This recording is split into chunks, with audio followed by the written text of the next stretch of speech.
Alright, just making sure my microphone was muted. How's it going? How's it going? What's up? Good witch Liz? Long time no see. It's been a hot minute, I'm sure. Spyro, what's up, Frederick, over the Twitch chat? Alright. Yellow hair, blonde hair.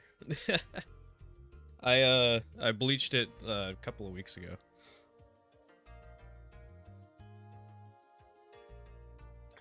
I'm thinking of either keeping it like this or going more silver. I don't know. I've been wanting to like really do like a silver on brown kind of thing. I don't know. Doing all right, Frederick. Doing all right. I'm excited. I'm excited.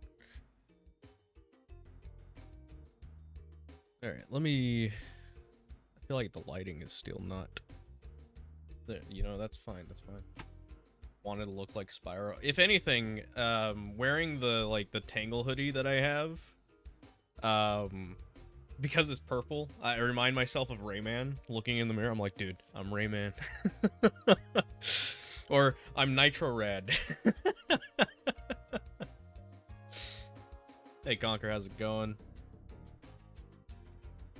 What's up, Verse? How's it going? How's it going? I'm doing all right. It'd be no use. Where's Dylan? Actually, I think Dylan was just lore dumping Digital Circus stuff on me. I gotta reply to him. Hold on, let me do that real quick.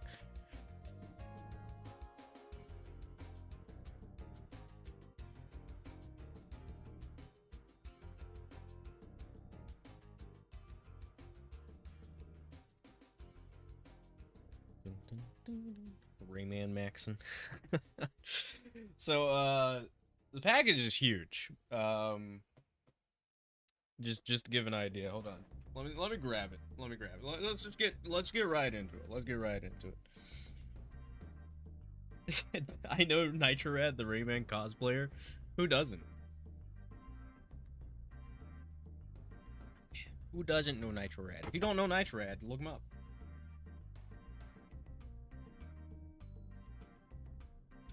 You see how big this fragile box is? So it's like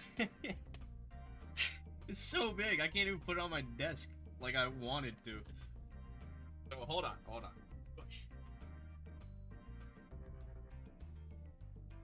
We're going to open it in my chair. That's what we're gonna do. We're gonna open it in my chair.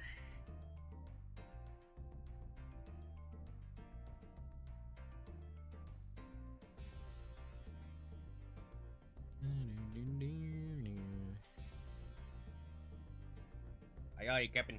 Alright, here we go.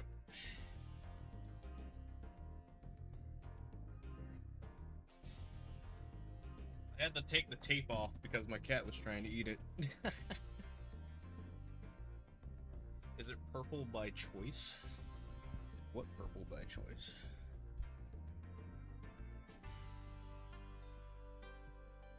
Man. Bubble wrap. I never thought I'd see the day Activision would give me bubble wrap. Guys, this is it. This is all that's in the package. It's completely empty. It's just bubble wrap. What could this mean for Spyro? Spyro 4 is gonna have bubble wrap in it? Potentially. We got a pop 4 of them for bubble. I'm kidding. There is a lot of fake hay. Can you have it? Sure. Just give me a moment. Well, something opened. Don't know if it was meaning to open. We got a chest. A chest with a lock that is already unlocked. It doesn't even have a combination on it. It's just locked. It's just unlocked. Alright, move this out of the way.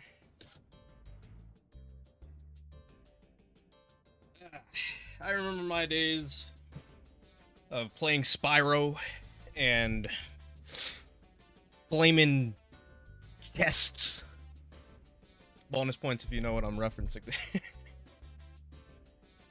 Gotta get all this fake hay off of it first. All right. I'm gonna. How does the cat cam look? Hold on, because I have a new camera set up for cat, so we can utilize this for chest opening instead. For now, and then when cat decides to show up, we can have cat. All right. Let's go ahead and move this lock. What's up, Francisco? How you doing? How you doing? Burn the chest to make the game more. Oh, that's pretty nifty for a lock. That's pretty cool. I like that. It's a pretty nice little lock that they got. All right.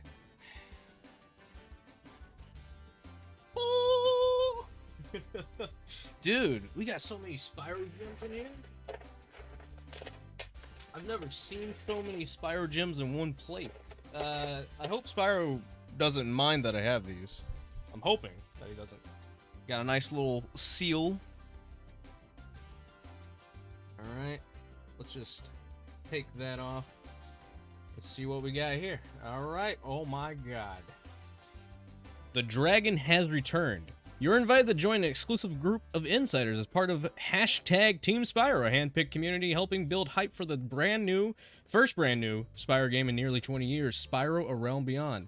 As a member of Team Spyro, you'll be the first to know when we have Team Spyro loot drops, insider emails packed with content, Q&A opportunities with Toys for Bob, giveaway prizes and community rewards, content amplification from the official Spyro and Activision channels, a chance to connect and collaborate with other passionate Spyro creators and fans. Most importantly, we want to work directly with you to shape how the community experiences Spyro. We're all ears for creative ideas, content opportunities, and ways your audience wants to learn more about the game. Looking forward to getting everyone fired up for Spyro's return. Yo, thank you. Oh my gosh, it's such an honor to be a part of Team Spyro. This is awesome. So yeah, you hear that, guys? You'll have opportunities. Your audience wants to learn more. We're all ears for creative ideas, content opportunities, and ways your audience wants to learn more about the game. So let me know, and I can try my best to relay that over to the Spyro guys, the Spyro gods. I'll give you the chest. I can't even wrap the scroll back up. Oh no. I love how the scroll is all like the scroll is like it's like old, but like it feels like it's been burned. It feels like it's straight from Spyro sent it to me. His love and affection is always burning for us. Dude, this is awesome. This has been like kind of a really awesome year for Spyro. At least for me when it comes to Spyro, because earlier this year I actually, speaking of playing Spyro 2, earlier this year I went to a local convention that started up around here where I live, and somehow they managed to get Tom Kenny, and I got him to sign Spyro 2. He was literally he knew when I was waiting in line with the Spyro copy that he was working on a new Spyro game. Oh man, that was pretty awesome. That was a pretty awesome opportunity. Shoutouts to Tom Kenny. Oh my god. All right, we're gonna put this chest somewhere safe. Hold on to it for Spyro for whenever he decides to come out. This is pretty nice. This is pretty nice. I also love all the gems in it. I'm gonna keep them all for myself. Spyro will never know. Spyro will never know.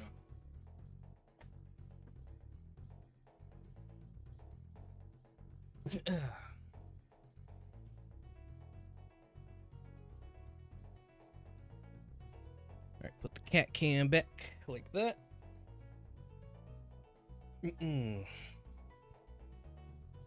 But yeah, no, thanks Toys for Bob and Activision for the opportunity to be a part of this group of people to hype up Spyro: A Realm Beyond. I am super excited for it, and I hope you guys are, and I hope that you guys will stick around for those community giveaway opportunities and such. I'll let you guys know more details as it comes along. What's up, Rex? How's it going? How's it going? Why did Dave steal Spyro? No, they sent them to me. Spyro gave them to me as a gift offering. He's like, hey, buddy, old pal, you're great. Have some gems. It'll be all right. Me and Spyro were tight, you know. Again, like, this is proof enough. He signed my copy.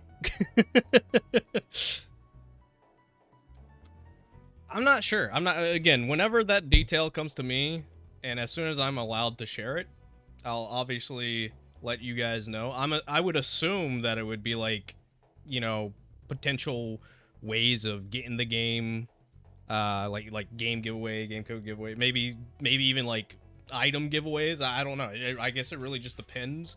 I don't know myself. So again, whenever that happens, I'll let you guys know. Drive by before work. Cool copy. Thank you. I hope you have a great day at work. Work sucks, but hope you have a good one. Thank you for stopping by before work. But yeah, no, I'm excited to finally be a part of Team Sprooooo. I need to make a social media post about that. I wish Kat were here so I could do that real quick, but let me see if I can find something entertaining. Here, this should be entertaining. I think I have something.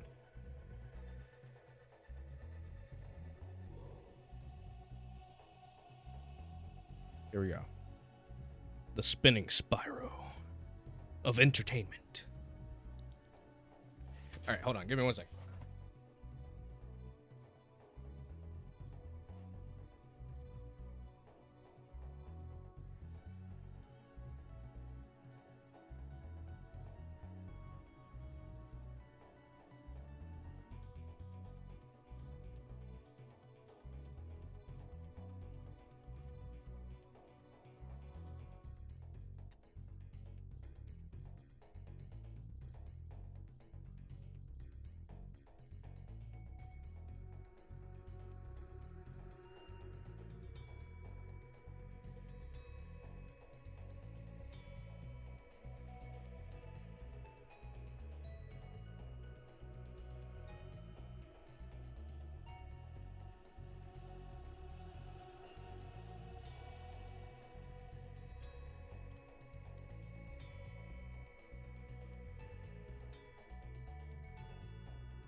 Have you all been enthralled by the spinning Spyro?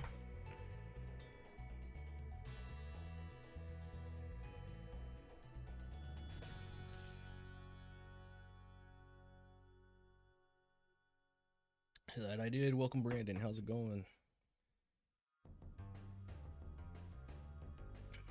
Oh, where was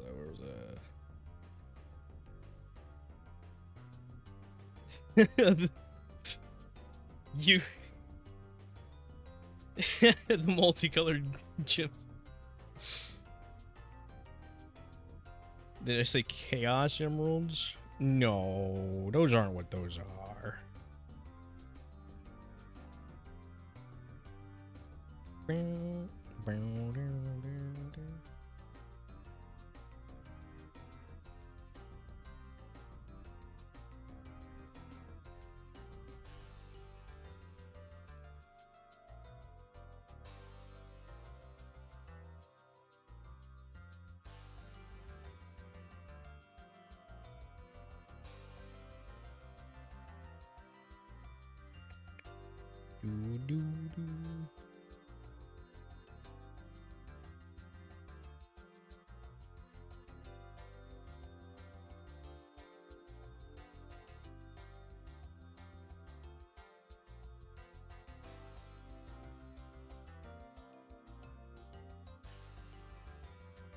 a second.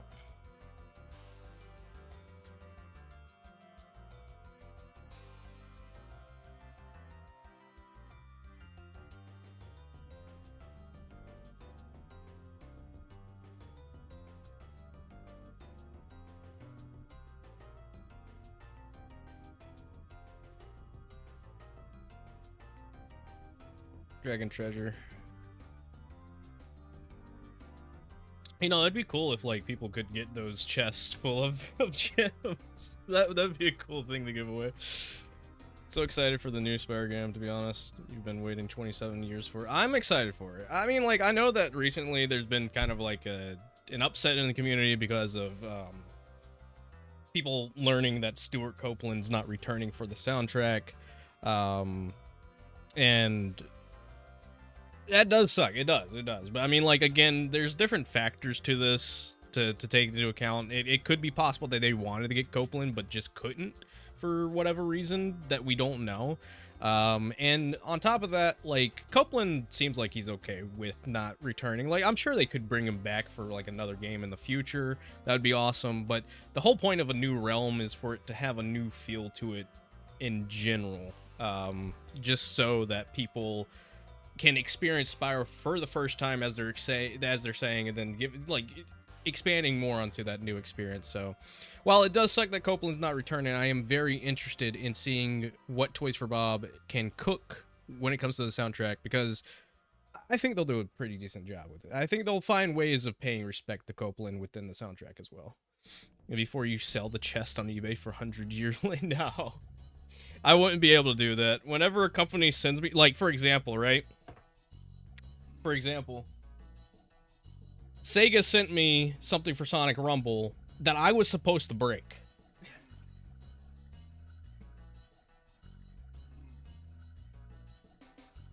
And there's no way. There's no way I'm breaking this pinata.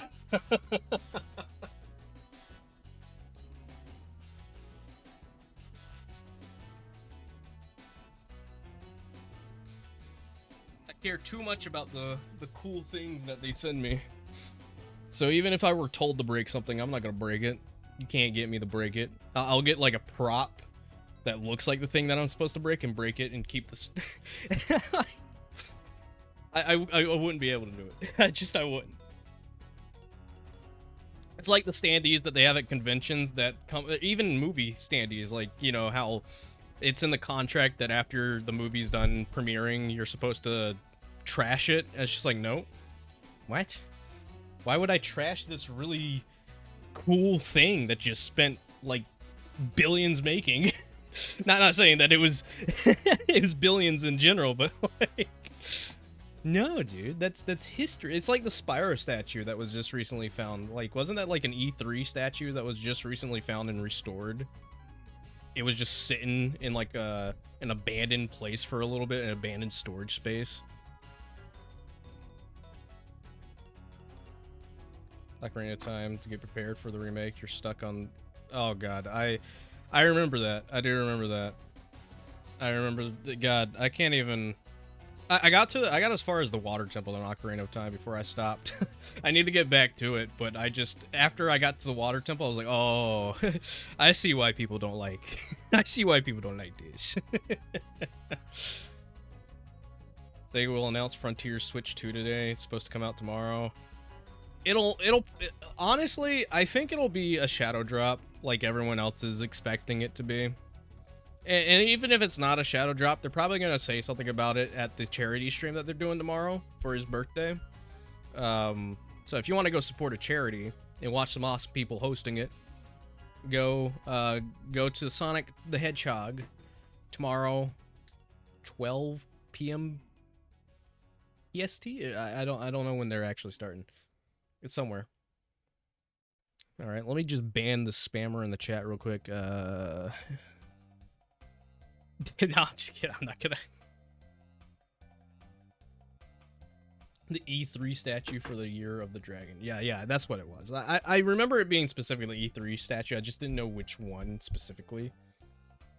But that's still cool that people, it's still like, that wasn't even like the only thing that people found recently. This guy on Facebook Marketplace hit like the jackpot and got an entire like freaking storage room full of all the Cartoon Network statues that they had made for like Foster's Home, I think Chowder, there were some other classics too, it's just insane how people can just stumble across these things. All right, Braxter, thanks for stopping by. Hope you have a good one, buddy. Have a good day at work. It is Monday. I wish you the best. I wish you the best. Mondays suck.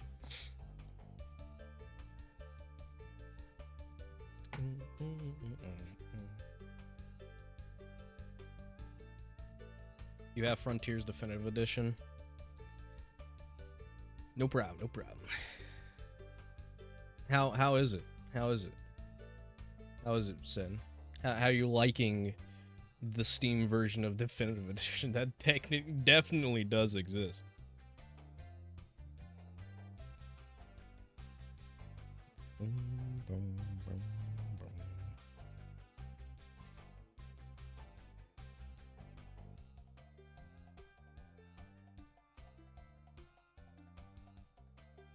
Here, Sin. If you want to.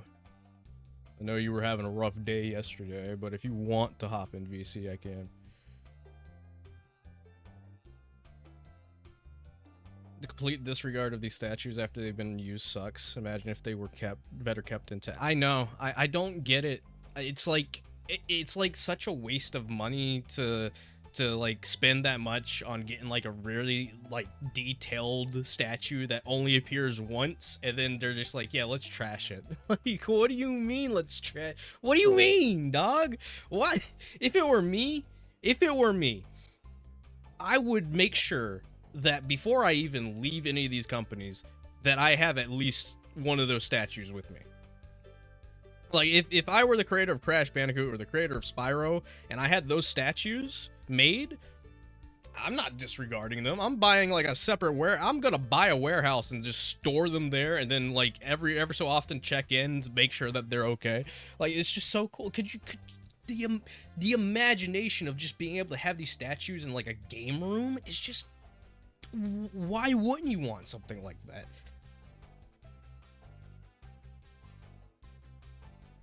I think Sin is just Josh, and Sin's a little troll.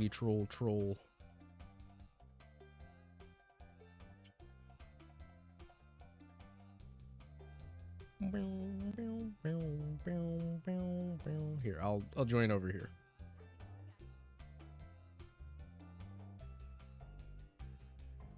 But yeah, no, I don't understand it. I don't understand how people can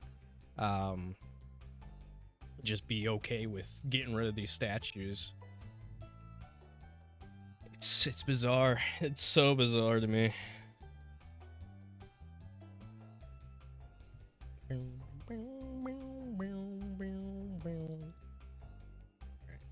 Well, man, I'm almost done with my second cup of coffee, and I still want coffee. I wish we had. I need to start buying decaf because I love the taste of coffee. That's my main issue. I keep it caffeinated because I gotta keep going. You just bought Crash Nitro Fuel again, Gromit. Oh, speaking of Crash, dude.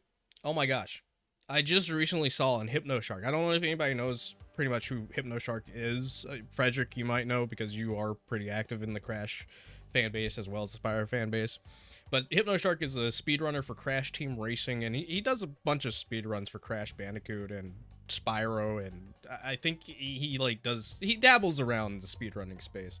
But I saw a video literally this morning that was published yesterday, and the Crash Team Racing PC port is in pre-release right now, and it's insane. It's insane that we have a decompiled version of Crash Team Racing running at a perfect 30 on PC now.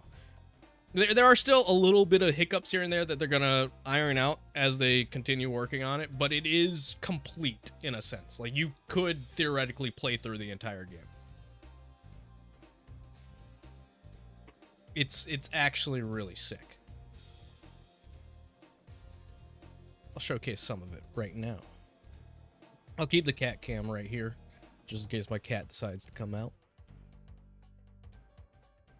But we'll get to Spyro 2. I promise. Because that came to mind like almost immediately after I was just thinking about Crash Team Racing. Let's see. Where is it? I'm gonna have to do.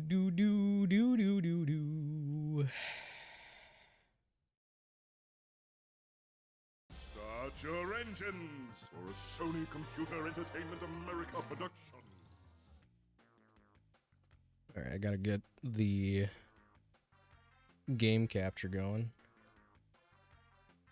Fasten your seatbelts for another Naughty Dog creation.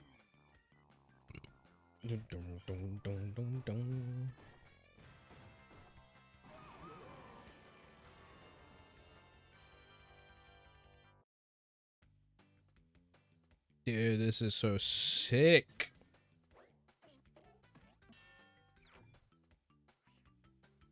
I really need to figure out what to do with my chat. I really do need to. I need to figure out my chat situation here.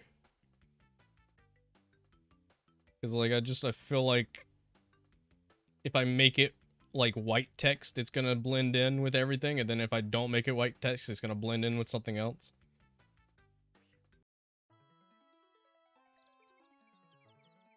I have seen a few of the custom tracks. I've never played any of them just because I didn't really understand how to on emulator. But I'd imagine that it's probably going to be a lot more easier with this PC port. But like, dude, it is insane how well this just plays. Oh, didn't mean to do versus. I don't have anybody with me. Single, one player, do them easy. Purple text like Spyro. Oh, that might work. What's up, Rose? How's it going? How's it going? For those that came in and missed the unboxing, Activision sent me a chest with some Spyro gems in it and a scroll inviting me to be a part of Team Spyro. So, really exciting stuff. Let me take that suggestion also. I think that's my Streamlabs chat. I've gone through so many different like chat plugins and programs. It's kind of embarrassing. Just because I'm always trying to just figure out which one looks the best, and then I end up going back to Streamlabs anyway.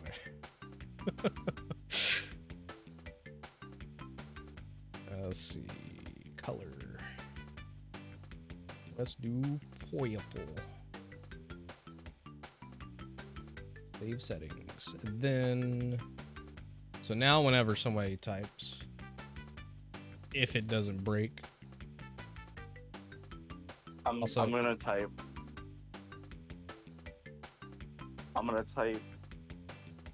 I don't know, Spyro 5.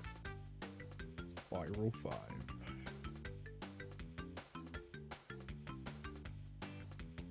Welcome, son. It's me, the definitely real Spyro fan. Yes. The guy who played 1.5 Spyro games.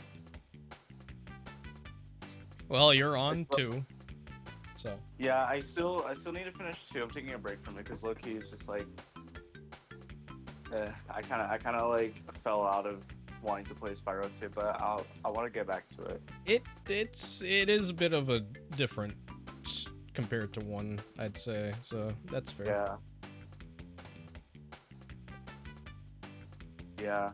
I mean, I think my driving force with 1 is the dragons. I really like the dragons. Oh no, that's completely fair. We'll go with that. I mean, it looks all right for now. God, I hate chat so much. Not you guys specifically, but the chat programs, because it just feels like there's so many different ones that work and don't work. Oh yeah, they updated the sales figures for for some of like the Sega titles. So Frontiers is almost at 5 million copies. Oh, interesting. And just to answer question and CTR today. No, I'm just showing. This is the PC port for CTR that is pretty much almost finished. So I just thought I'd show it off real quick. But yeah, Sonic Frontiers is almost at 5 million. You said? Yeah, it's at the last reported amount is 4,940,000. So it's like it needs like 60,000 more copies to be 5 million. Which I'm pretty sure with Definitive Edition, that's probably like one of the reasons why they even did Definitive Edition. It's just so they can push it to be like the 5 million mark.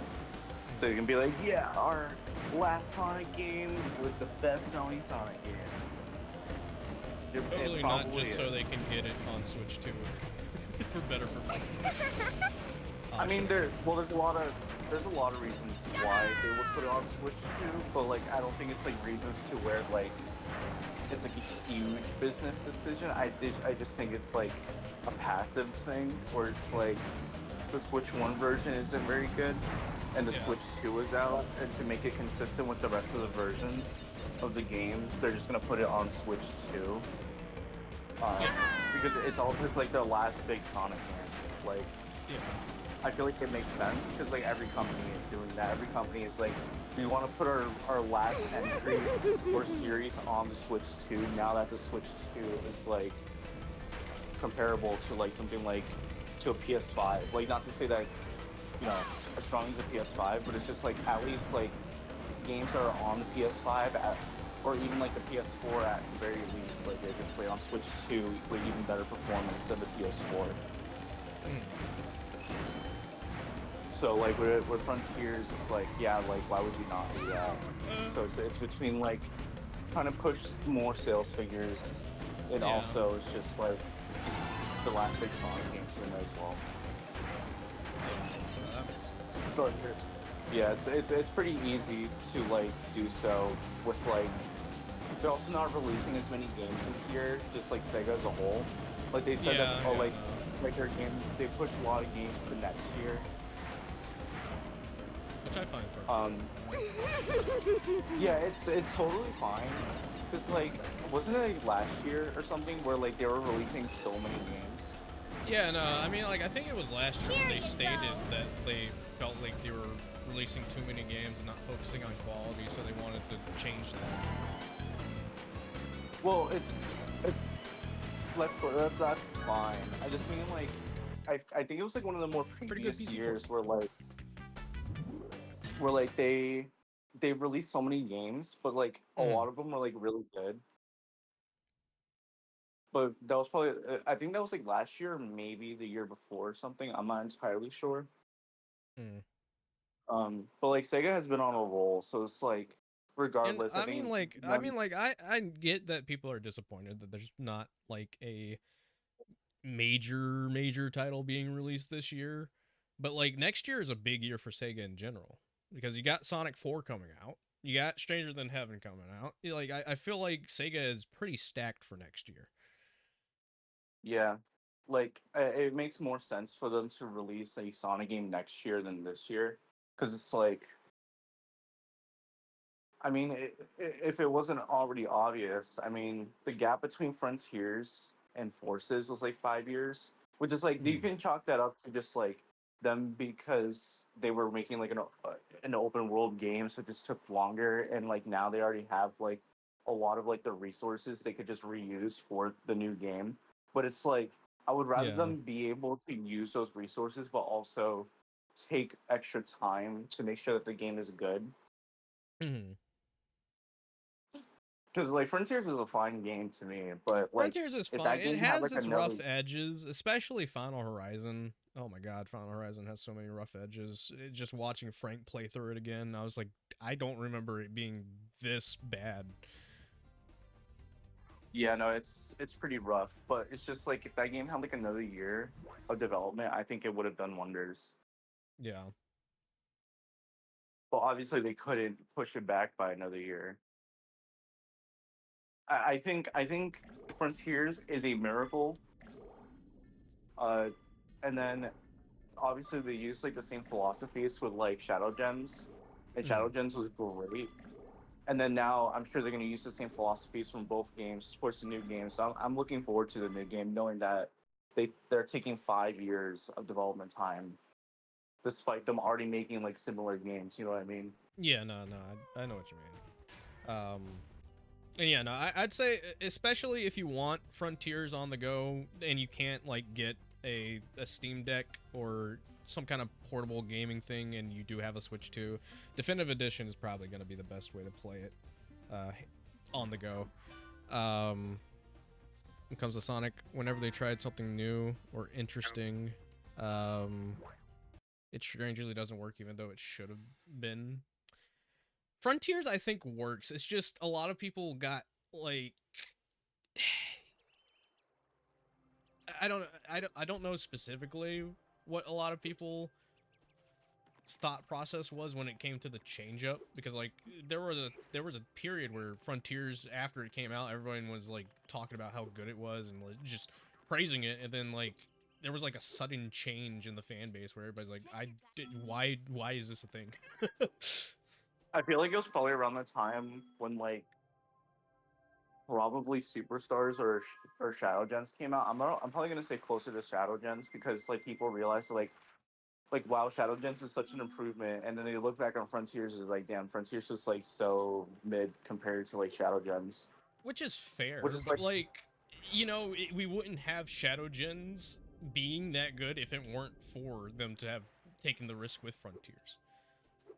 Yeah, I mean, it's just like how like the fan base is and how timelines and algorithms like showcase things. Because like people are gonna say their opinions, Yeah. but then like there's much more context to those opinions, because just like you can say like, oh, Frontiers was mid, but still still understand like why Frontiers is the way it is, and like why it is like probably a good thing for the franchise rather than a bad. Like I feel like there's like certain opinions where it's just like some people straight up do not like Frontiers and did not want it to exist the way it is, but it's just like no, because I feel like Frontiers is like the best thing we could have gotten at that time. It quite literally is, like, because like it gives them an idea of where to take Sonic, I think. And personally, it's the direction they should have been taking with Sonic for a while. I don't know why it took them so long to figure it out, but like Frontiers is like the base plan for what Sonic should play like, I feel.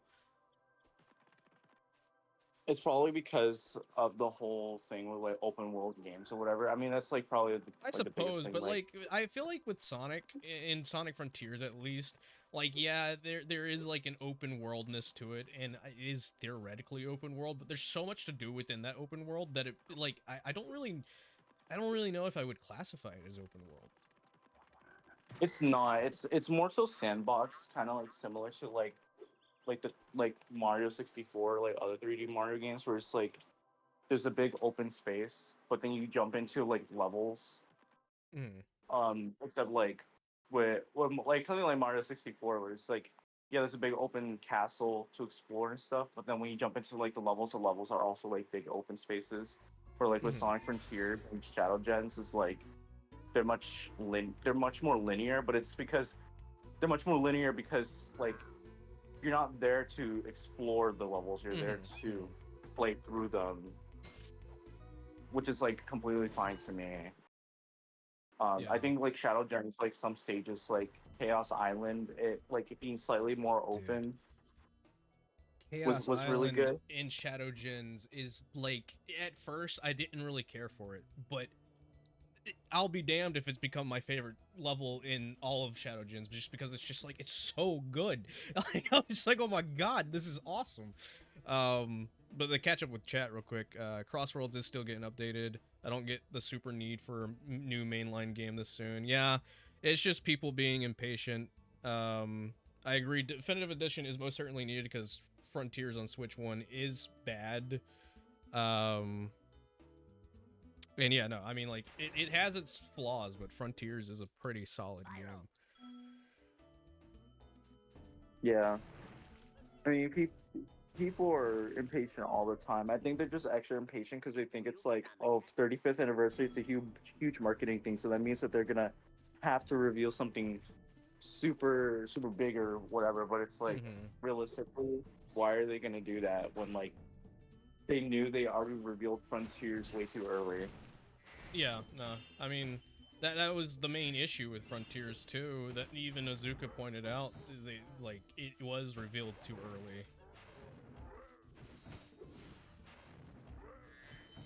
Didn't really have, I don't know. The marketing was kind of all over the place. The initial marketing cycle for Frontiers was so ass, bro. It really was, because I'm gonna be honest, I was one of those people that looked at it, especially with how IGN covered it, and I was like, what are we doing? Like, this looks boring as fuck. No, I think that was 90% of the fan base, to be fair. Like, I think most people are just like, yeah, no, this looks like complete ass. This is so fucking, like, boring. It all depends on presentation. Yeah. Just straight, like, because, like, when they actually showed, like, gameplay of, you know, action and Sonic running around and with the different things you can do, it's like, yeah, there's still criticism of, like, how empty the world is. But it's still a lot better than what IGN showed. But to be fair, it wasn't at the fault of IGN. It was at the fault of Sega, because Sega provided them the footage. Yeah, no, it wasn't IGN playing. So I just, because like the guy who was like doing like the Frontiers coverage for IGN and pretty much most of the Sonic games of recent time, like he's an actual Sonic fan. Like he actually likes Sonic, but he's like still pretty like fair. Oh yeah, I think I know who you're talking about. It usually is the person that they go to for the Sonic coverage, I think.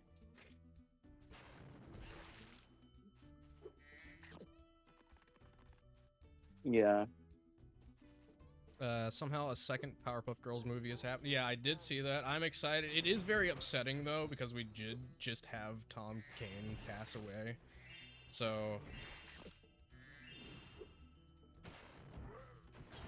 it does kind of sting a little bit that Professor Utonium might have a different voice actor. Hello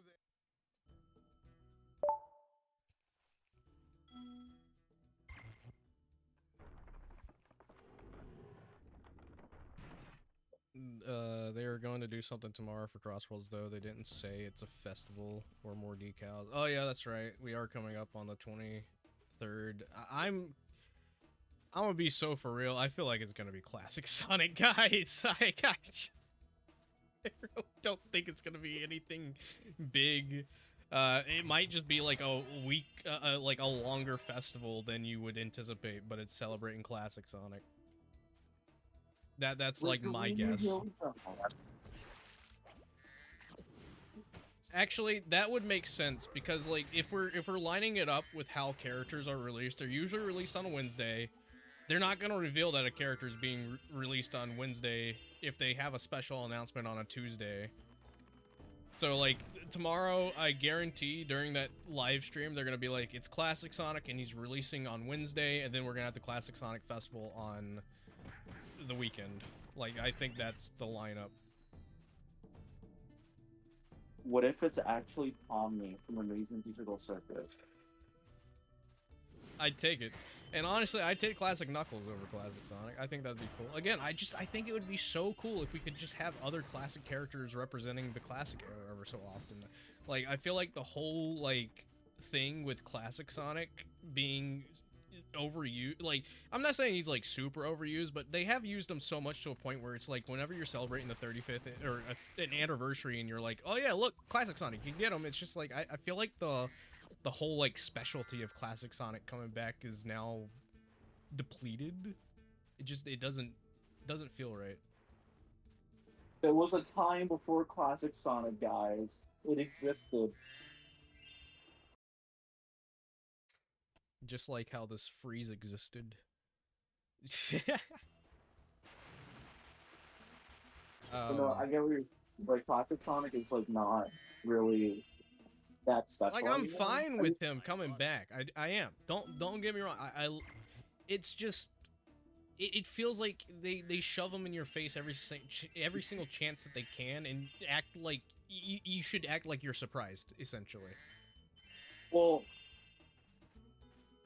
it's because Classic Sonic is his own brand now. Like, there's two, like Sonic is a brand, but there's also like two like sub-series within Sonic. There's Sonic the Hedgehog Modern, and then Sonic the Hedgehog Classic. That's why we have two different Sonic logos.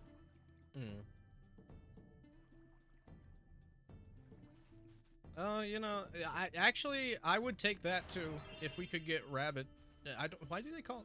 Why can't they just give him an actual name? Like, I know that the actual name that he has is kind of weird, but like, just calling him Rabbit feels weird too. Yeah, I remember. Or feels, whatever you guys call it. Like, I've heard people call him Feel, and I've heard people call him Feels. Well, okay, so like the fandom name for him is Feels, but I think that's because like Oshima said that's like his name or something. Yeah, I think it had something to do with Oshima's like naming. I think like I'm sure I know he named it, but I don't know if it's like a mistranslation. There's no actual name for the rabbit, because like when Superstars was coming out and they put like a rabbit in, they didn't even like give him a name. Like, they were like super like discreet about it. Like, I think they call him just like Prototype, like Rabbit, or like Rabbit Skin or something. Yeah, no, I think they called him Sonic Prototype, or just Prototype. Yeah.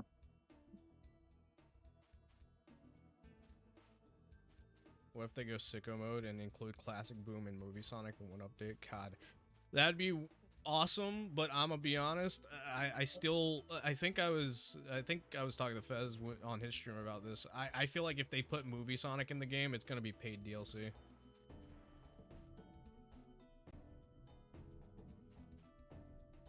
I'd love to be wrong, but I guess it just really depends on how Paramount views it.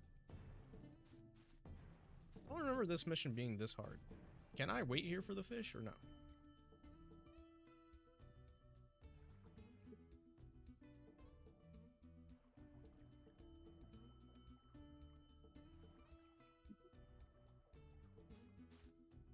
I guess not. Maybe I'm remembering how Reignited like did this, because I think in Reignited the fish just pop up no matter what.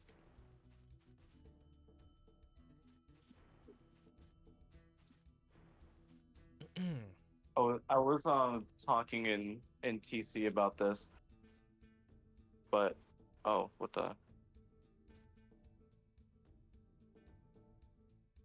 Yes.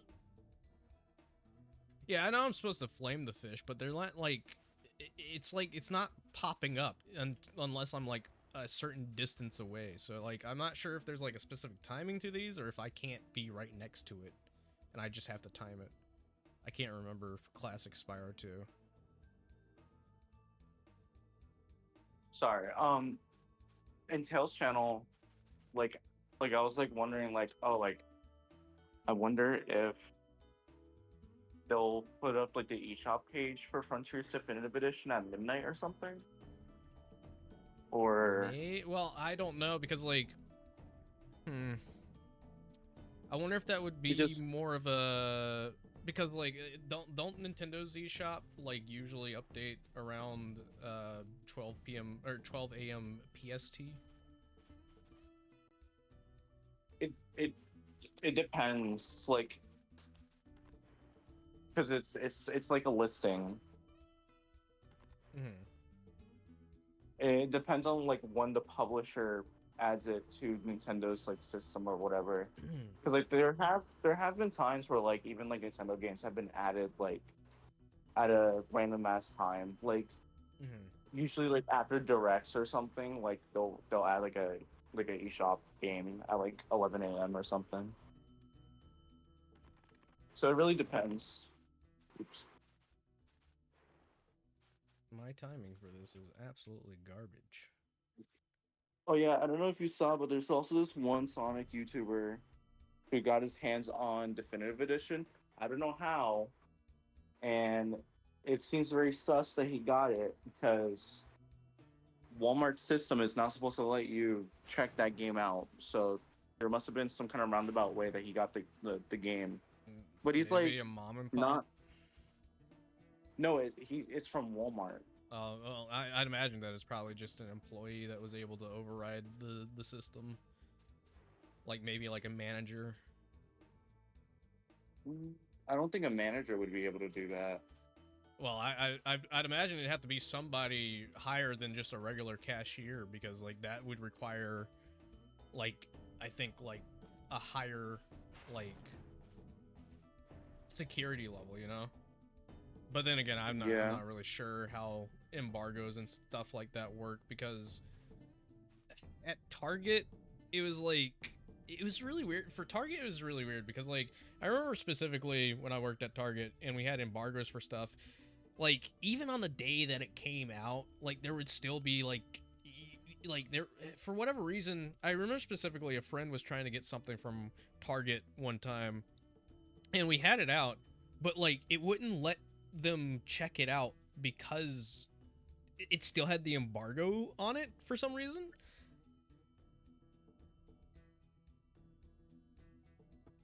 Yeah, that's weird.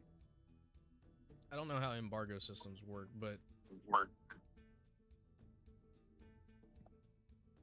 yeah, I mean, every why is this retail so space difficult? is Like, why am I tripping on this? I feel like at this point somebody else should have been able to get the game if that one person did. I don't know, maybe each Walmart's different. Yeah, that could also be. Again, I think it might just that there. I know that there are some locations, like if you are, I guess, in the know of certain things and you know certain people that work there, you're able to pull some strings to get it to work out.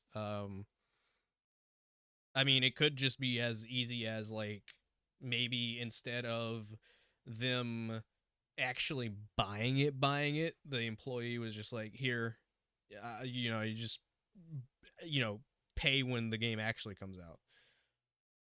I don't know. Maybe. I mean, maybe he also like scanned it in as like a Switch One copy, because there are Yep. Walmarts. There are Walmarts that don't have cases for the games, because the Walmart that I go to, like, there's a protective case on all the games, like a glass case, so you can't just like grab the game and go check out. Like, you have to ask an employee. If not all Walmarts are like that, or they're not, or they're ones that aren't like No, that. I've seen pictures of people just like that have Walmarts with like the game case out. That's interesting.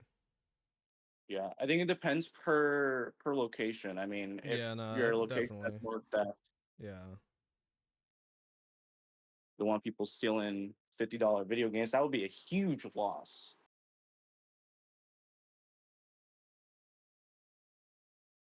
Plus, there's like Walmart security and stuff. Like, the people always check the receipts.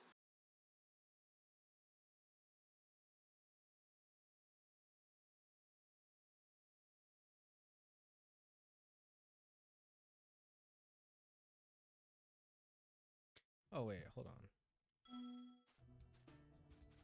Sega survived leaks before. Remember when some people got Cross Worlds early, and it revealed that the final spot for the season pass was Mega Man. George, where'd you go?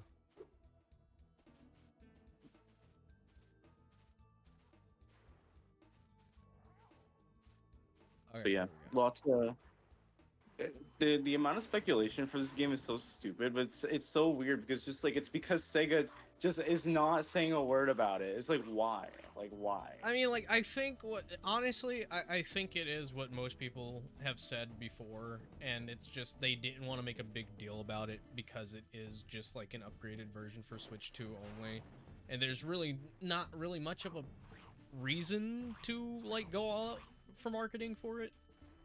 Well, it's right, but it's not just like a 0 to 100. Like, no, I mean, like, thing. again, it is very weird because, like, just recently they did like the announcement for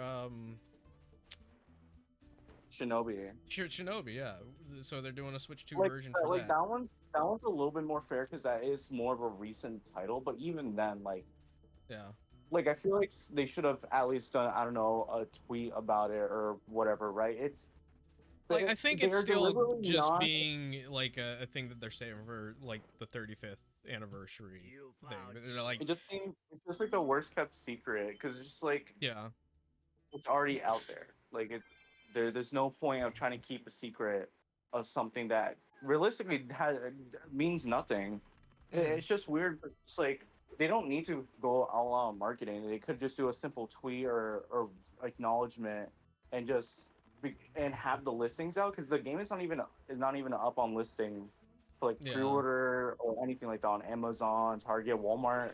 When you scan the QR code for Walmart from the pictures that people have posted, the game is not on listed. Yeah. I don't know. It's weird. It's just one of those things where Sega's just like, again, I think it's just more so it's supposed to be something that they were going to announce at the charity stream tomorrow, but like obviously, you know how retail works anyway, so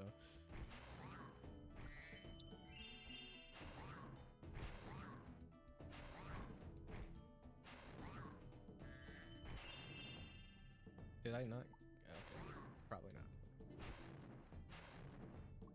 Go back through this again.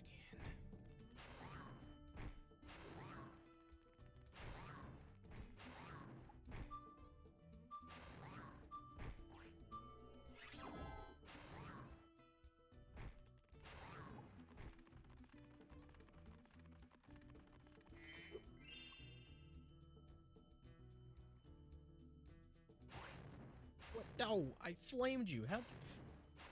Doesn't make any sense.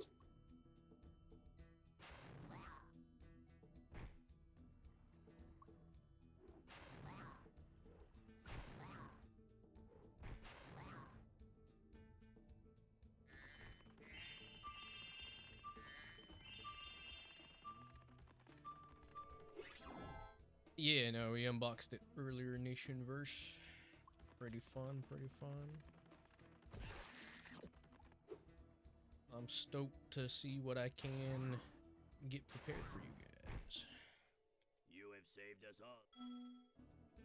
Alright, there we go. Have to do some gym cleanup.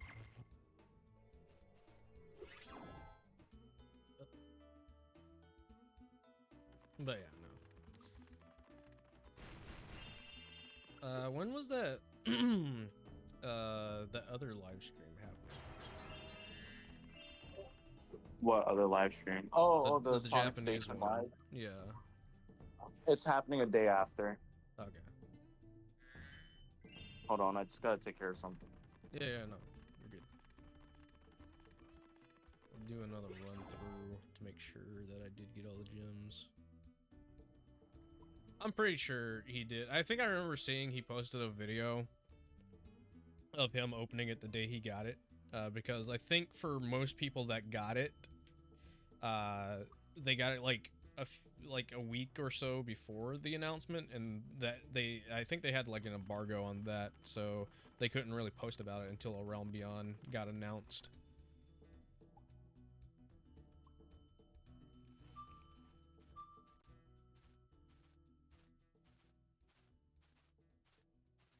I mean, I guess they could have announced it at the Nintendo Direct, but again, I just think that they don't see much value in putting a lot of emphasis on the marketing since it just is for the Switch 2, but I don't know.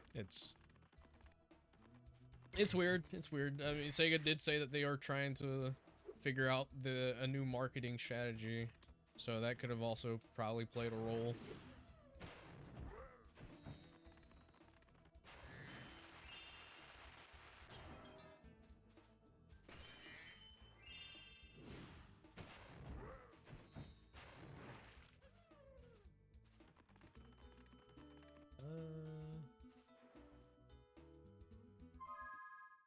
I'm missing quite a few gems. Are there any gems in here? Yeah, there. Go roll that snowball, my guys. Thanks, Spyro.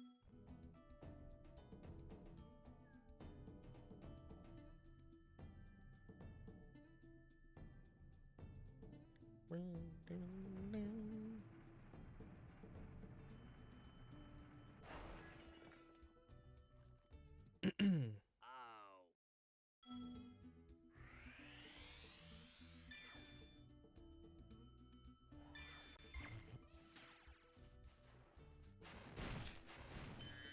We can't, unfortunately, focus on. You tune into my streams and I try not to talk about Sonic, but we end up talking about Sonic anyway, just because. That's just how it unfortunately happens. It sucks, but that is how it happens. I'm missing a tin. Where would this tin be? It has to be a yellow gem. Is there anything in here? No. But how you doing, Charlene? Welcome in, welcome in. The day after Sonic's birthday. Second part of the stream is they're gonna show us what's coming up in Crossworlds, Rumble, and Sonic Pico Park. Then what would they? How did I miss this yellow gem?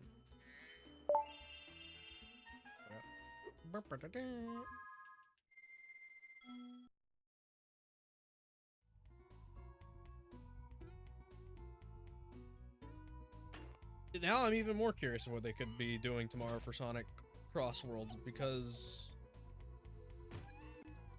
if they're announcing stuff, or maybe they'll announce Classic Sonic tomorrow and then they'll reveal the other, like, 2 free characters. Maybe that's it. Tango would like have a word with me. I think Tango would like Spyro. I think Spyro would hate Tangle, though. I think she'd annoy him. Like, I genuinely think Spyro would get annoyed by Tangle. He seems like the type of guy that's like, okay, you might be a little too much for me.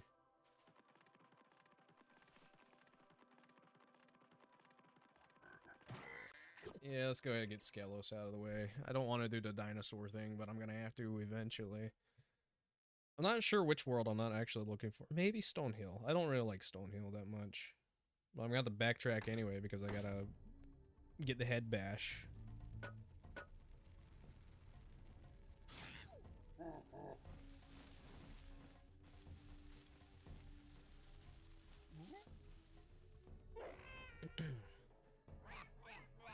Bubsy 4D demo. You never played a Bubsy game, but now you wish you had a Crash game like it. A Crash game like Bubsy 4D would be very interesting. Didn't lock onto him. Yeah, okay. Grab that again. Back to heal, yeah, that's what I meant. I knew it had heal in the title.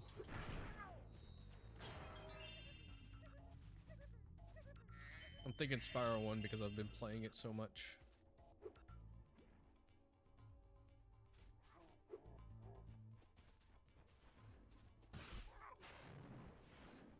It'd be nice to get Surge and Kit in Crossworlds. Who knows? Maybe for year 2 they'll also do some free DLC. Like, I could definitely see them adding some more Sonic characters. I personally would really love to see some new stages outside of the DLC stuff.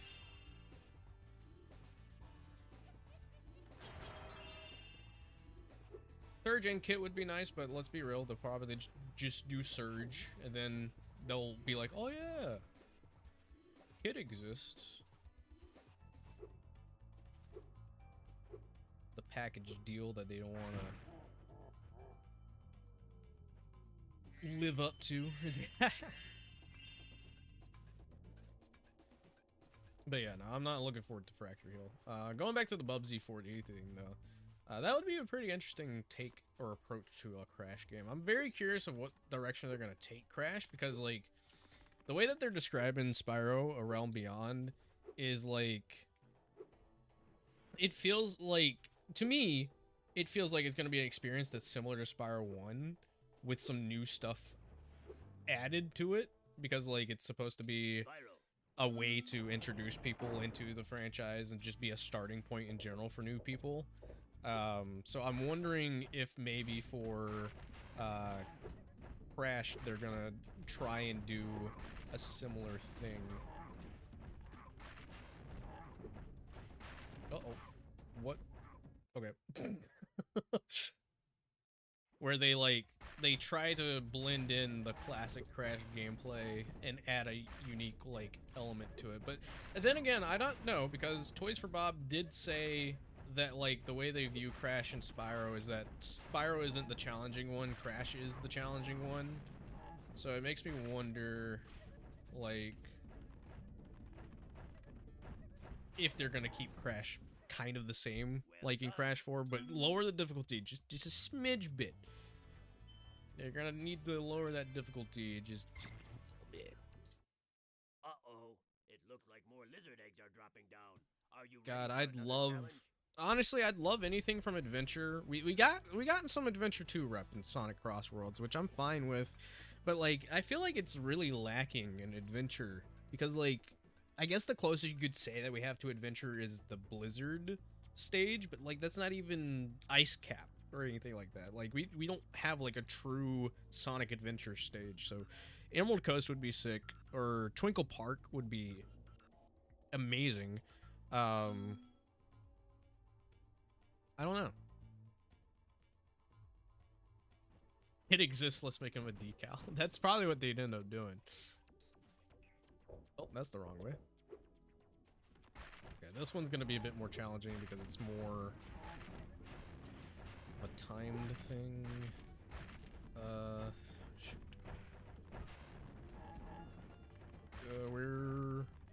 Where? I've already lost track. Speed Highway would be nice, but I feel like they would count, like, Radical Highway as being too similar. So I don't know if they would do Speed Highway. I'd like for them to do Speed Highway or something. But, like, that's why I feel like if they do Speed Highway, it'll probably end up being, like, a cross-world. But I'd like to see more Sega Crossworlds in general. I think Sega needs, like it'd be awesome to have like a Dragon Crossworld, or God, my memorization of where all these dinos are sucks. Okay, so that I was going for that one, but okay, I need to be just a teeny bit quicker.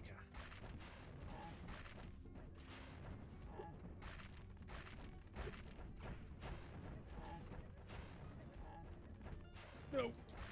Sprooooo. Gonna be that dino again, isn't it? Yep. It's those two. It's those two that I need to... So, instead of...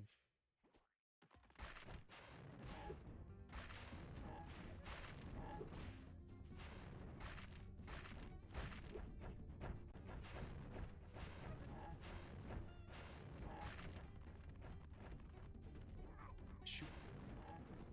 And then he's gonna get him. Yeah, okay. So maybe I should go for that one and then... How long does...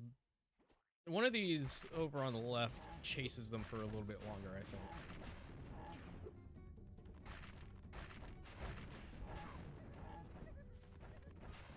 Oh.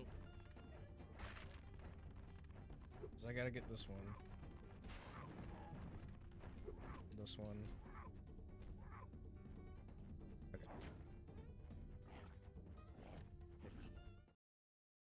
Poor guy.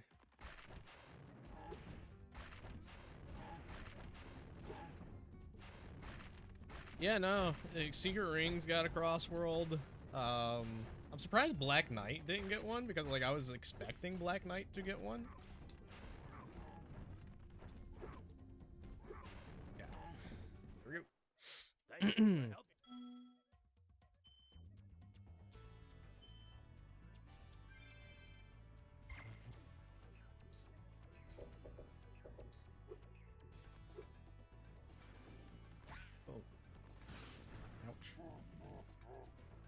Eh.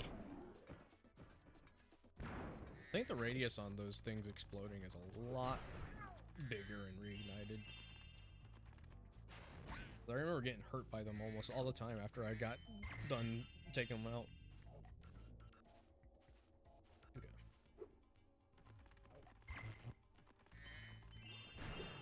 Ouch.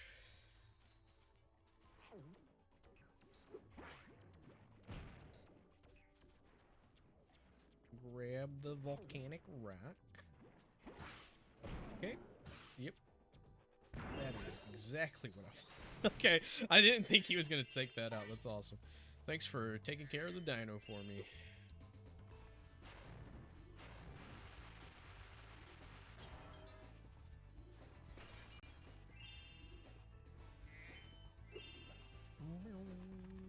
Need 16 to go in there. I need to... I'm going to backtrack and grab some lizards so I can get some health. Sparks is looking a little green. Thank goodness he's not voiced. I've been going back and playing the Legend of Spyro series for the first time. I beat the first one. I thought that was pretty alright. David Spade is such an interesting selection for Sparks. And now I'm going through Eternal Night, and they replaced him with Billy West. So now, as I'm going through Eternal Night, instead of listening to Emperor Cusco, I'm listening to Fry from Futurama. And I think they changed his voice actor again in the third Legend game, so I'm looking forward to that. 3 more enemies.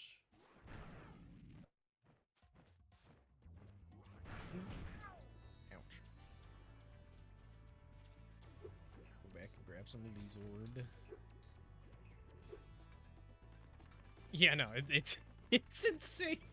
It's just like, I'm assuming that David Spade didn't want to come back, or he might have gotten busy with other work. Billy West, I'm not sure. I'm not sure if, like, he enjoyed the role. It feels like every single time I listen to a person playing Sparks, it just doesn't, like, it's like they enjoy it, but, like, at the same time, it just doesn't feel like they're, like, really getting into it. Elijah Wood as Spyro is actually a pretty decent selection. I don't think his voice is too different from Tom Kenny's.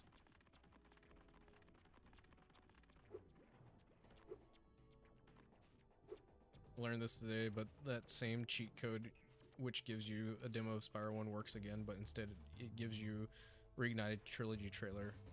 Oh yeah, no. I remember when they made that update. I think that update was made, like, I think around the time Reignited got announced. It was, like, such a cool little thing to call back to.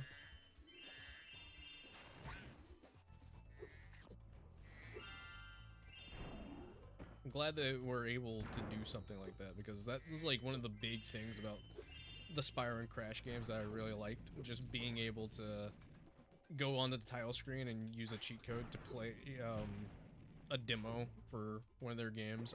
That was, like, the coolest thing I thought anyone could have ever done. Manabone. Alright, gotta go back over here.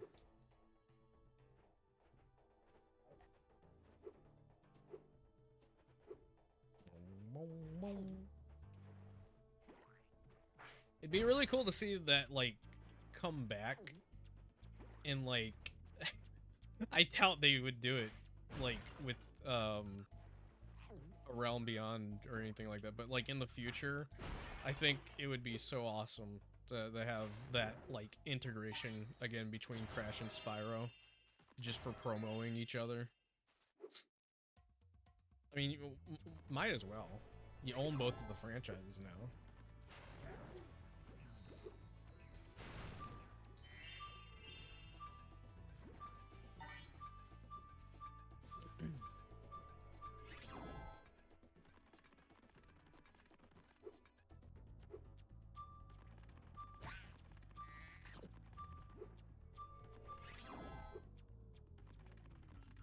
The mystery pot started in the cave.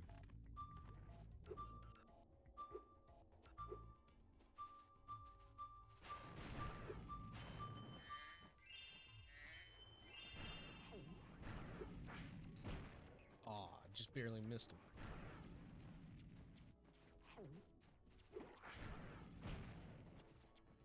He's locked on.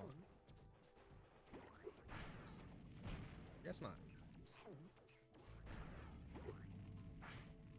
There we go. Luigi's Mansion 1, when they showed Pikmin 1 trailer in the game, sad it's removed from... Oh, God, I feel like I also remember that.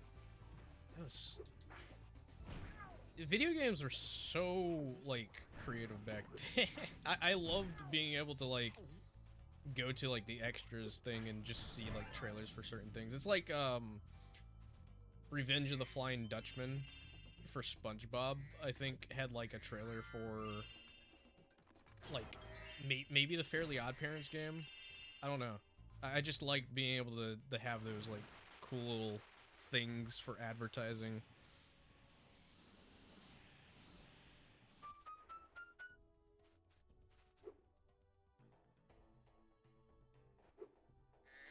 Gaming's just not the same anymore. Yo, thanks, Frisky. How you doing? How you doing?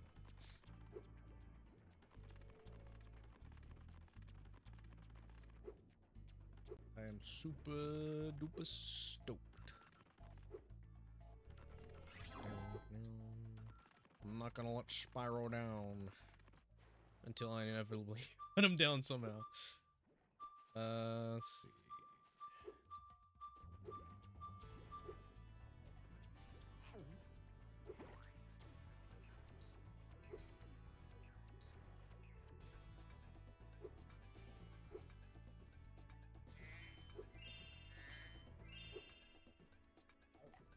Ooh. Fireball. All right. Aw, that's... Why would you put the yellow gem in the lava? Sparks, you didn't want to do like a last-minute save there and get those yellow gems? Much rather just watch your own best friend burn. See how it is.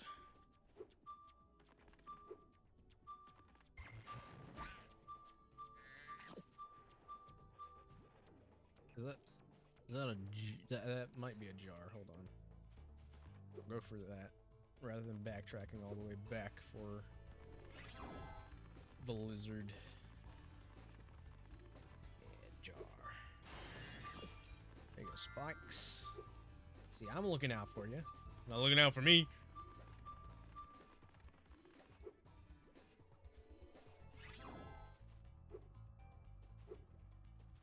SpongeBob movie game revealed a bunch of new Nicktoons in its following years. Yeah, I know. It's just... We're in an era where it just, like... I don't know. It is super weird how some companies are handling... I wish licensed video games were a lot better. Like, it'd be so cool to just get, like, at least some of what made licensed video games back then so charming back. It really sucks that we don't get that anymore. Most licensed games nowadays just feel like shovelware, and it's very unfortunate. Though, that's why I'm, like, kind of, like, somewhat excited about Paramount Games, because, like, we got that TMNT game coming out, and that sounds pretty sick. And then they recently, the creators of Avatar: The Last Airbender, or the creator of Avatar: The Last Airbender, came out and said that that RPG that they're working on is still in development too. So very excited to check that out. Where is this last bone? Something tells me the last bone is like near the beginning. I must have missed it. It's I bet I know where it is too. Let me get this mystery jar real quick so I can just catch up. Make it worth the backtracking, rather than having to do backtracking all over again.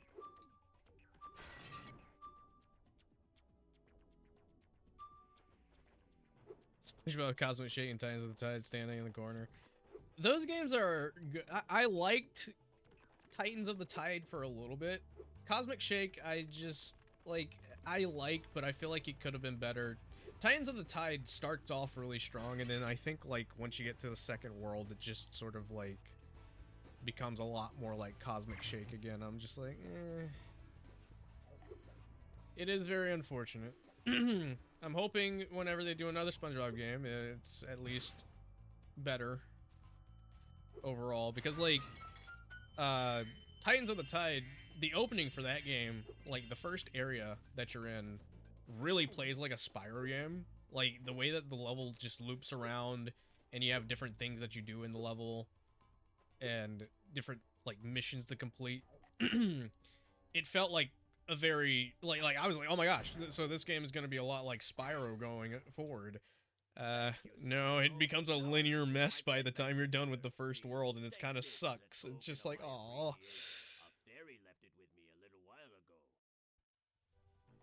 Most licensed characters go to Fortnite now. Yeah, probably because it's, like, I'm not saying that it's cheaper, but, like, as opposed to, like, paying an entire team to put all that together. Yeah, no.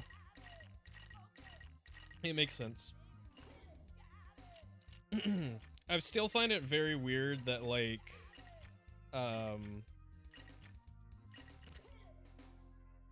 well, Ed from Ed, Edd and Eddy got in the Fortnite. Like, that's still something that, like, bewilders me.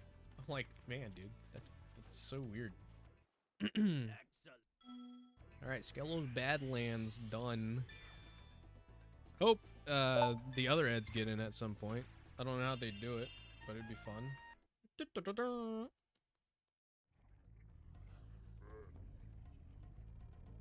Well, how you doing, Frisky? How you doing? If you're still out there, you're still doing good.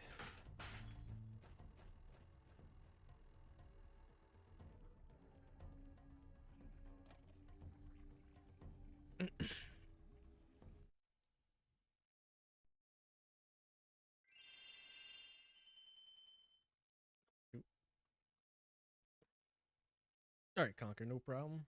Hope you have a good one. You have a good rest of your night, buddy. Thanks for hanging out for a little bit.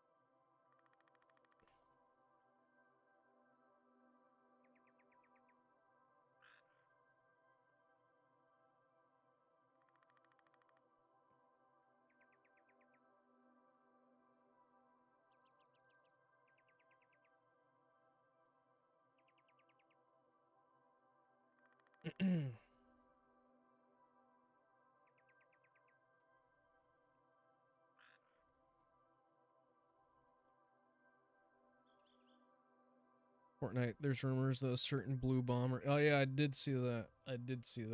That's interesting. I'm very, like, obviously we know what it's gonna be.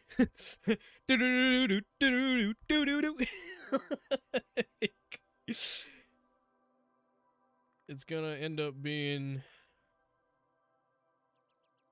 Mega Man 2, but you know.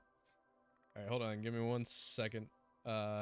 I'll go grab some water since I'm out of, well, got my last sip of coffee here, but. And actually, I just realized my webcam went out of focus for some reason, so let me fix that real quick and then grab some water. BRB.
Good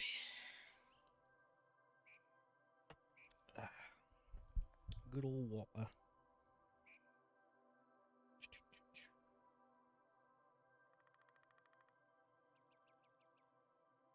Give me 1 second.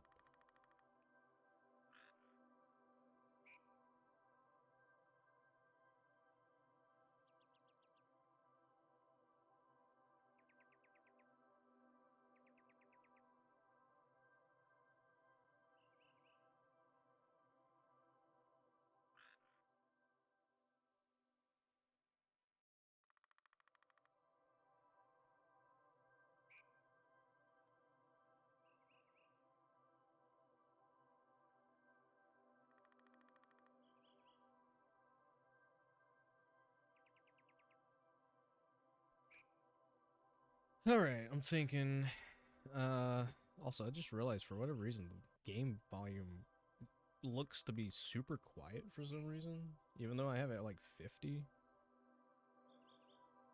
that better? That's still quiet for some reason. The game is just super quiet for some reason. That's weird.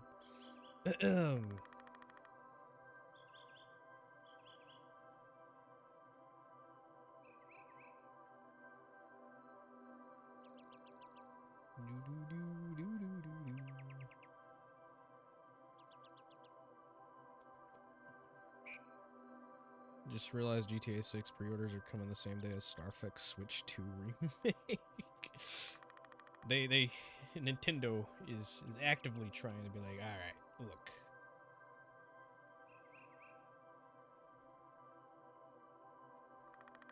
Nah, I think it's just crazy that pre-orders for GTA 6 are even actually happening.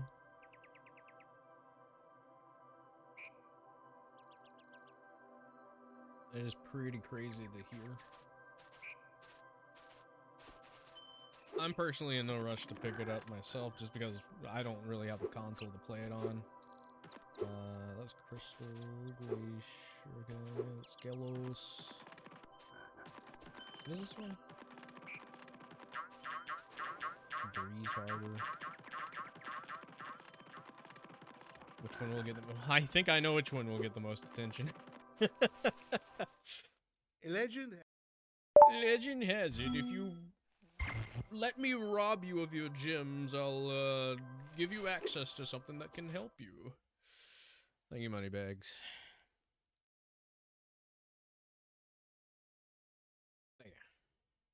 But yeah, I'm not really in any like rush for GTA 6. It's cool though. It's really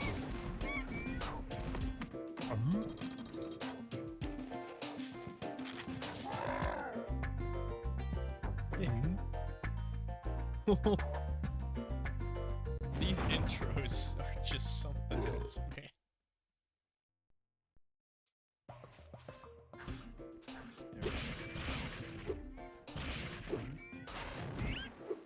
Crazy Burger Motorsport. Takes place at the same time as GTA 6 launch day.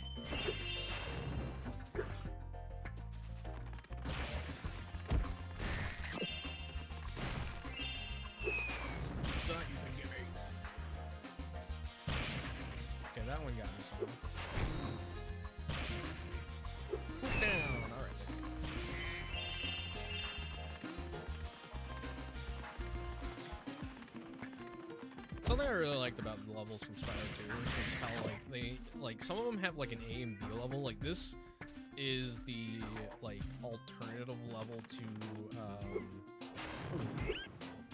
Zephyr. Wait, no, we are in Zephyr. It's the alternative level to Breeze Harbor. I just think that's really cool.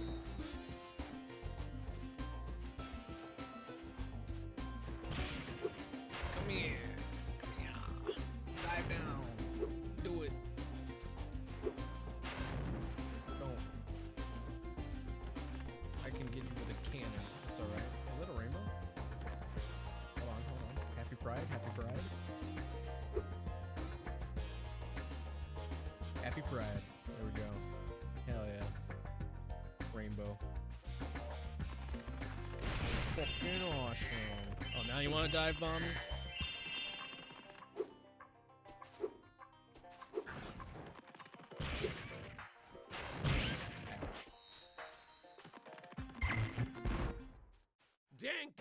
just ain't working for me. Alright, stand aside, soldiers, stand aside. Watch the dragon do the work.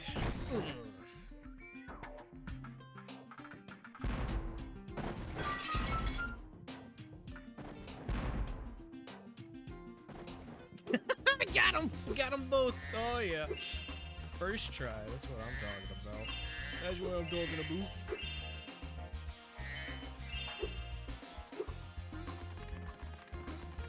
Those boys didn't stand a chance. Why do these look like eyeballs? Like, doesn't that look like an eyeball texture? The heels have eyes.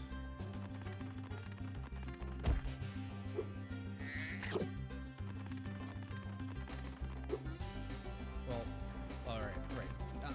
My brain is, like, transferring from Spyro 2 and Spyro 1 at the same time. So, like, I'm looking around for gems that the birds may have dropped, but playing Spyro 2, you don't drop gems. You just harvest their soul essence to gain new abilities. I wonder how that's gonna work in the Realm Beyond. I'm very curious of the gameplay for Realm Beyond. I need to know more. Weird.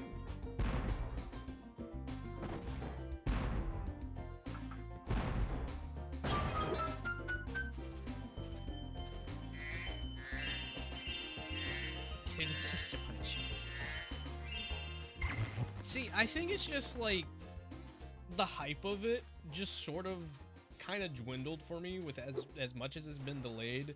And then another factor that kind of plays into it is that I remember I read somewhere that, like, apparently it's gonna have more of a focus on the online portion just because GTA Online is, like, so huge for them.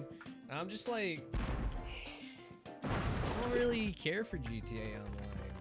So, like, I don't know if it's really gonna appeal to me that much if, like, majority of the game that you're gonna get out of it is if you have to play GTA Online.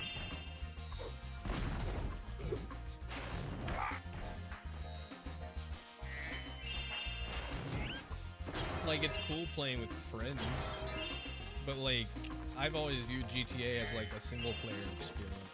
Probably just because I grew up playing it as a single-player experience.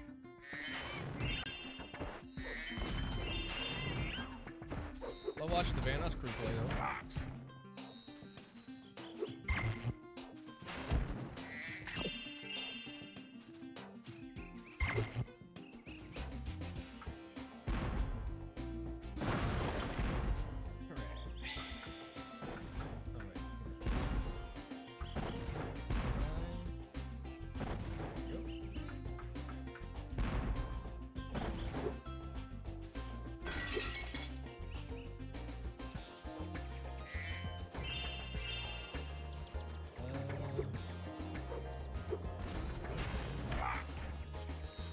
Hey, bro. Ah, shit. Here we go again.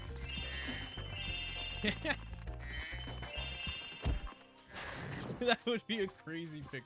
Sega would not allow that to happen. That would be a crazy pick. DJ and Peter Griffin.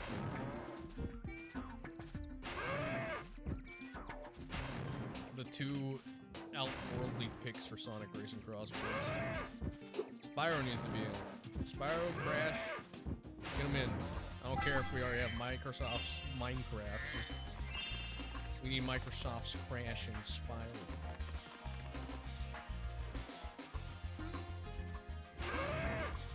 4chan, they got all the real leaks over there. So it's going for 4chan. That must mean it's true.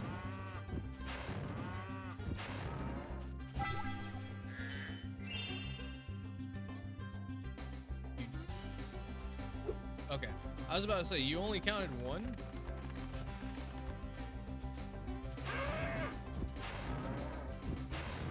These things are lucky to be fire resistant.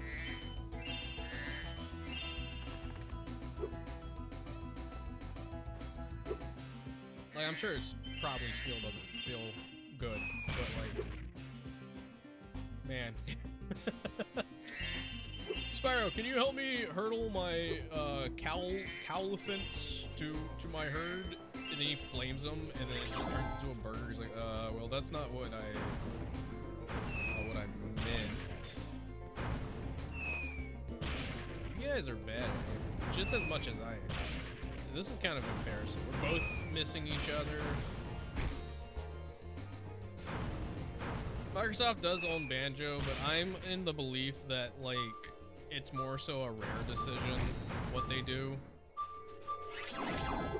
Because, like, I think well, I mean, they've even said it, but the whole reason why A Realm Beyond is even possible is because Spyro Reignited sold 11 million, and, like, that was just enough to convince Activision to let them use that IP again. So, like, I think when it comes to Microsoft and, like, IPs and whatnot, like, they're very respective of the company that actually owns the IP. So, like, even though Microsoft could theoretically go in and go, like, oh yeah, guys, we're gonna do something with Banjo, like, I still don't think they would do that, just because it's, I don't know. That's just how they operate, I suppose.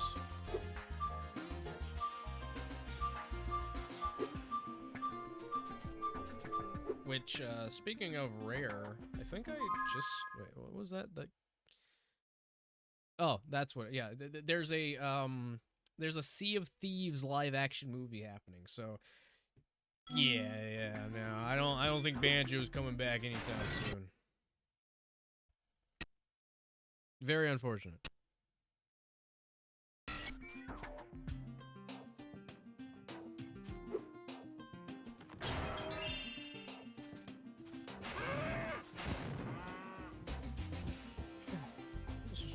I mean, like, where's the Crash movie? Crash cartoon, Microsoft.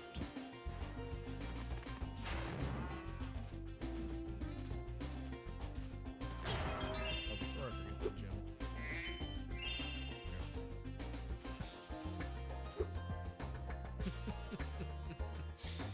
The unfortunate part about that, though, is we are more than likely going to get another Crash Bandicoot, while Banjo just sits in a chamber waiting for Rare to do something or give the A-OK for something. Like, I'm sure, and I mean, like, even to put that into perspective, though, Paul Yan, in most of these recent interviews that they've had talking and regarding about Spyro Realm Beyond, he's said a couple of times that he's interested in getting Toys for Bob on a Banjo project. So, I mean, if A Realm Beyond does well enough, I would imagine that maybe Microsoft wouldn't be too keen to handing off that IP to Toys for Bob.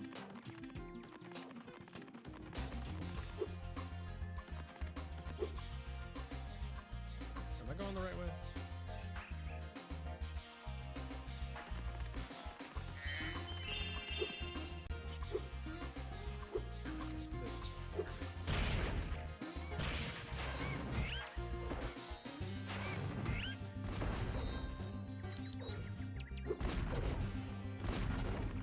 But yeah, I'm certain we're getting another Crash at some point. I just wish that we could get something this, like, year, because it is an anniversary, and it just doesn't really feel like they are really doing anything big for it, which is fine, but, like, still would be nice to have a little bit of acknowledgement for it. And obviously I know they don't want to just cover up announcing a new Spyro game, because that's what would happen, I believe. If Crash were to get something, the idea of a new Spyro game would just be like, whoa, that's cool, but Crash.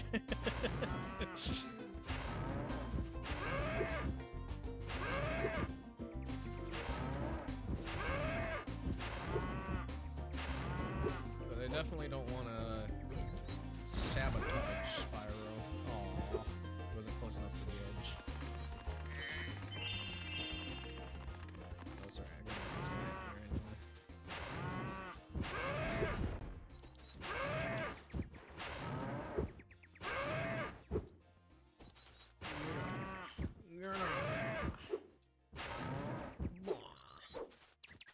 To the edge you go. Yes, lined up perfectly. Now, a little lesson from Crash Bandicoot. Stare at the butt and push.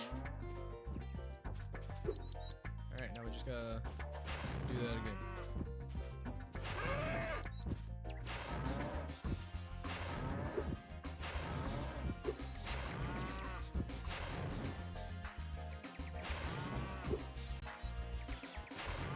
What are these things called?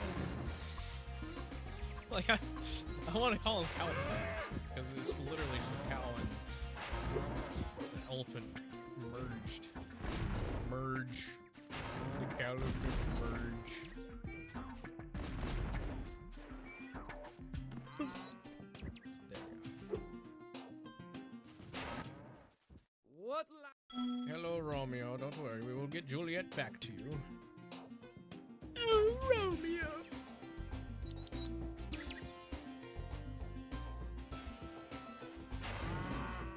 Just gotta help this farmer guy with his cow things.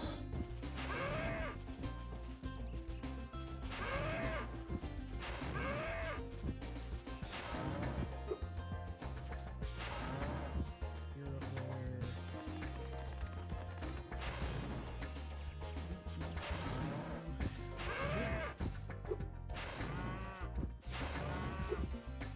I'm kind of insane.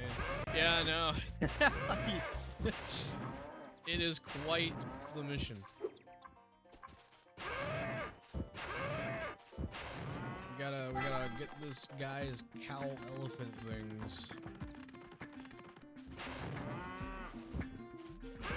Hurdled up. You think he sells cow elephant milk? Is that like, do you think that's a thing?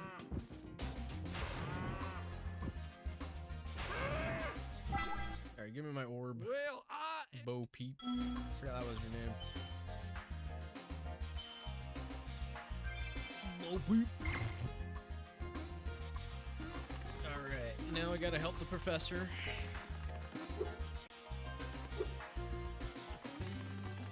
Get his pencil back. That got lost on top of a giant structure.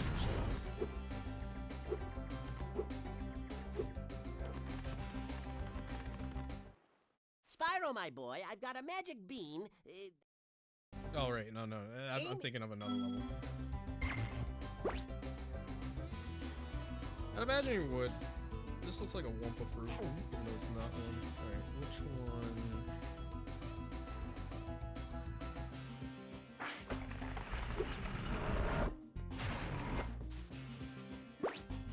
Give me that back.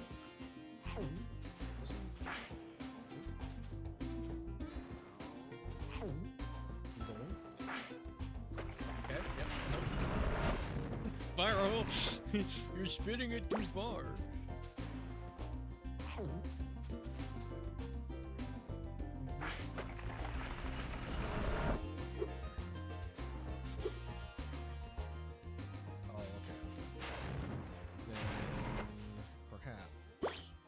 Oh wait, I think I know.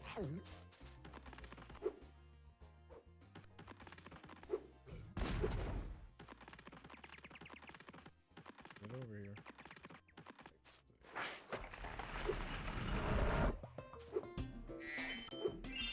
Jump. Seed. All that jar over there that I'm gonna have to go get.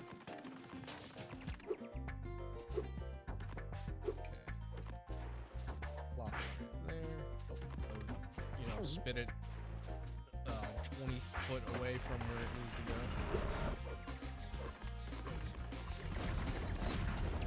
Grab that gem real quick. There's two guys over here. Over this way.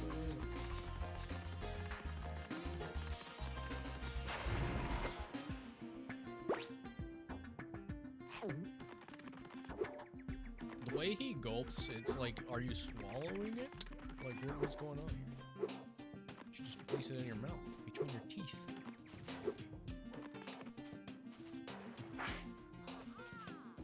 Waha! How many characters does Tom Kenny voice in this game?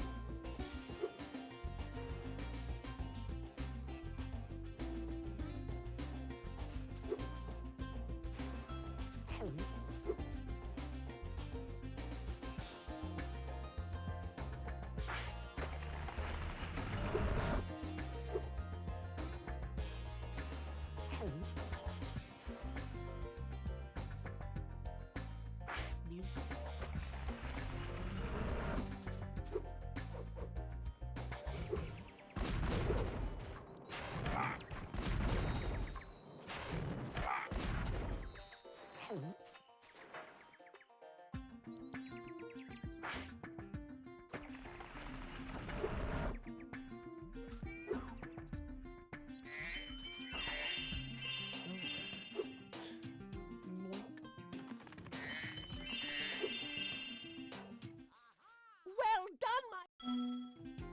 The aha is like so quiet compared to his actual voice. So I think what we want to do is we want to come over here first. Put the seed right there. Back over here. Grab this one.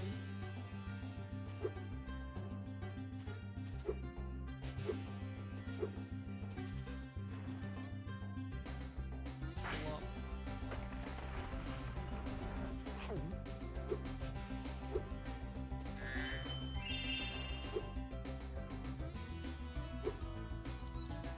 He's a goofy. Hello, Juliet. Romeo, Romeo, wherefore art thou, Romeo? Oh, there's Romeo. You can have this. I don't need it anymore. Are your eye textures the same eye texture that I saw on the... Like, I'm not... That is the same texture, right? Your eye looks almost identical to the eye texture that I'm seeing on the wall. Spyro's Woofy Goober, yeah.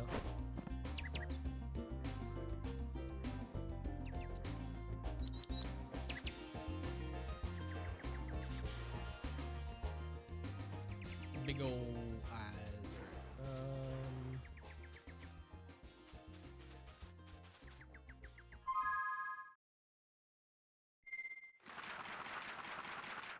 What am I missing here? Okay, I got all the orbs.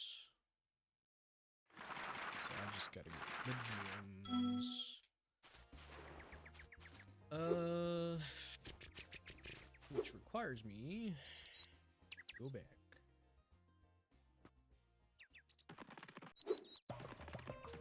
Music took a bit to kick in there.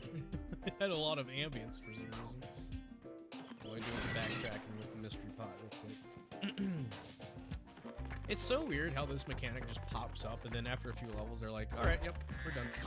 Like, I think it's introduced in this hub, and then like a few levels after, it just never pops back up. It makes me wonder what the purpose of it is, other than just backtracking in general. Like, I know it gives you like an opportunity to backtrack. I thought that, was the rainbow closer?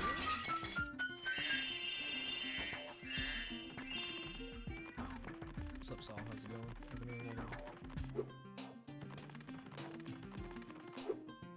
Ooh.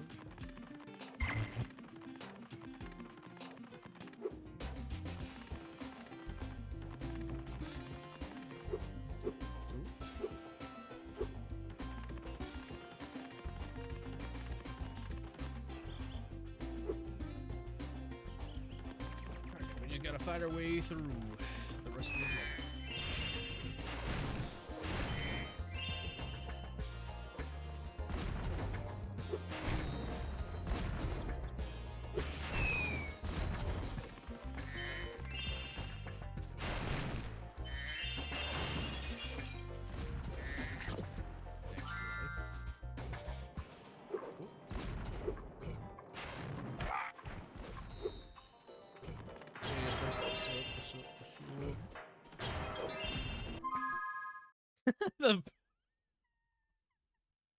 The frame I paused Spyro on. Oh my god, bro.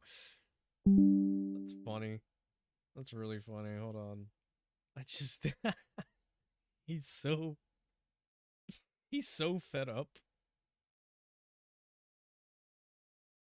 I wish you could paste stuff in. Okay. Hold on, let me.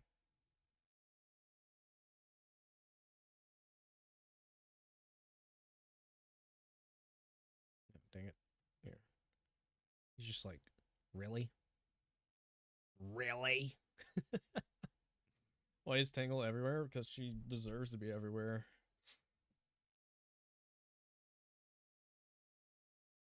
And then we have human Tangle right beside her, which is Lois Lane from My Adventures with Superman, which is surprisingly just Tangle again. I don't know, man.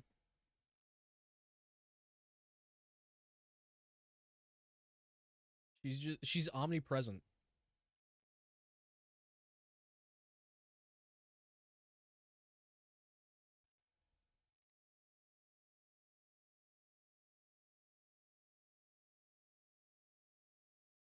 She exists everywhere.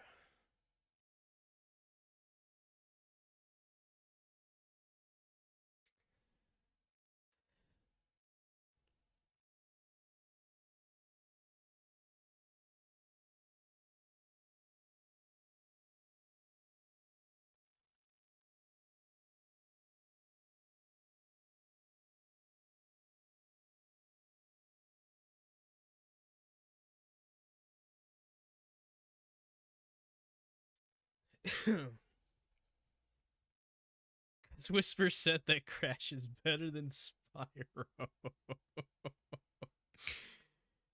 Oh man, dude. I need to, when and if I'm able to go to Sonic Expo Atlanta, whenever I meet Tangle and Whisper, I'm gonna have to ask them, right? I'm gonna have to ask them if they played Crash or Spyro and which one they think is the better of the two. I need to know. It must be known.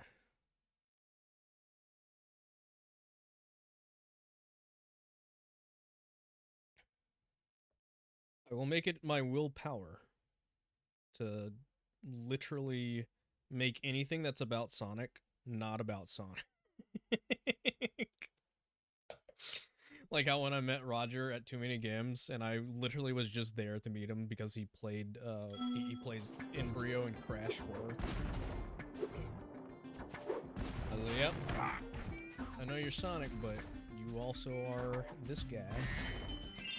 Which I was still shocked that that was even a thing. Like, I'm super shocked that he voiced Embryo. I didn't realize it until the credits rolled.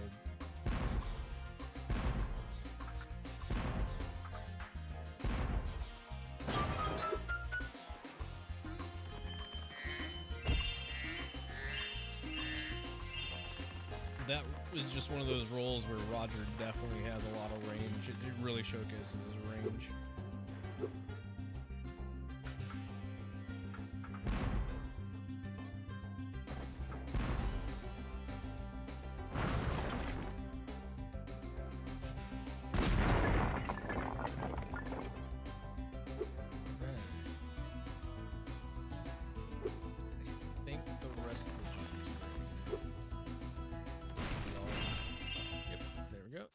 Wow!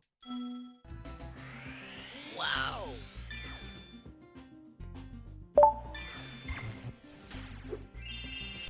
And Zephyr is complete. Kick and feed.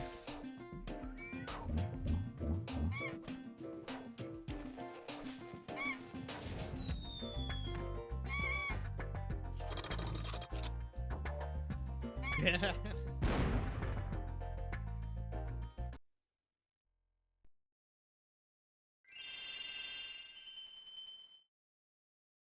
Oh, cat has entered room. Are we gonna get cat cam? Oh wait, hold on. Actually, he might try to eat the fake. Hey, hold on.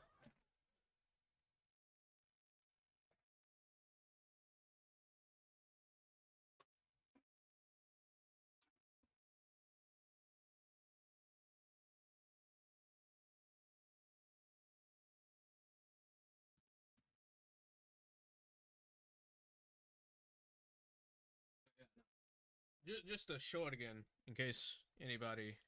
Well, I mean, I know people weren't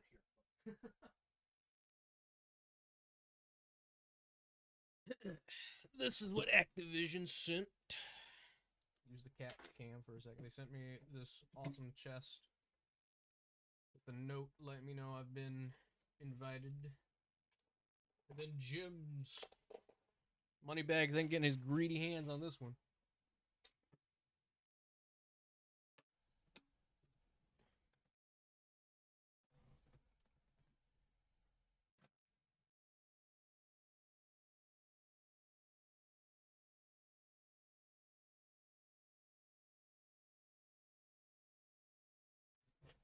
Alright.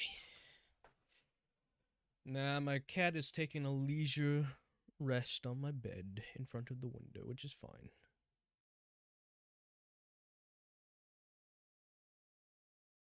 Hold on, let me reply to this real quick.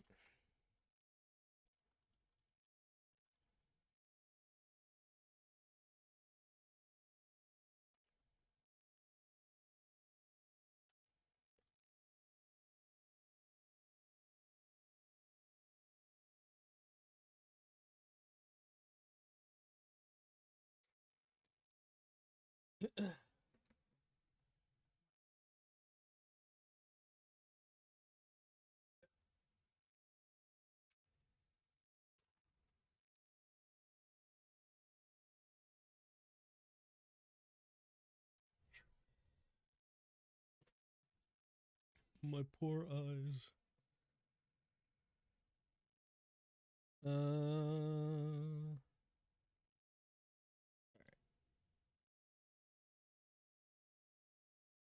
Down, down, down, down.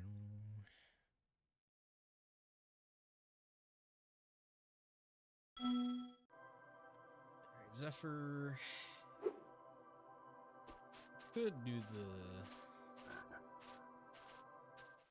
yeah, Well let's go ahead done, and do Spyro. it. Might as well. Not one of my favorite ones, but... Metro. I'm not looking for the hunter mission on this one. The hunter mission on this one sucks.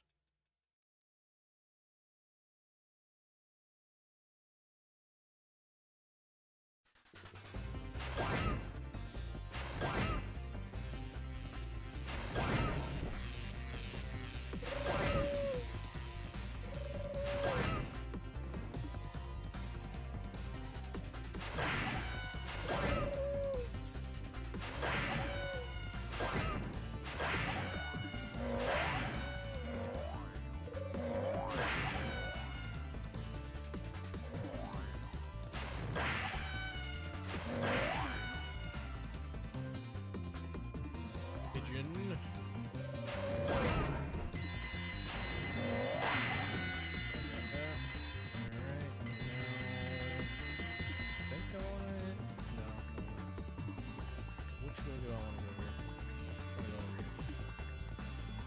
Oh, you might be getting cat.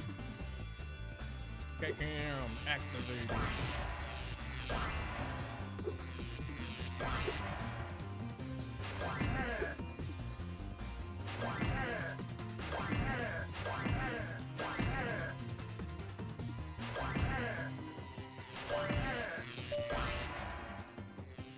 Oops.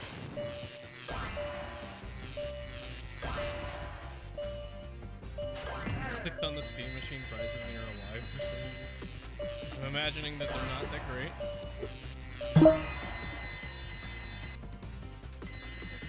Actually, that was a pretty awesome run. That was probably the best run I've ever had of that speed run. To position cat camp.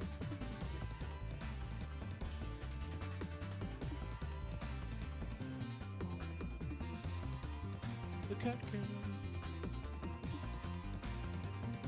I wish I could rotate my camera more. Oh.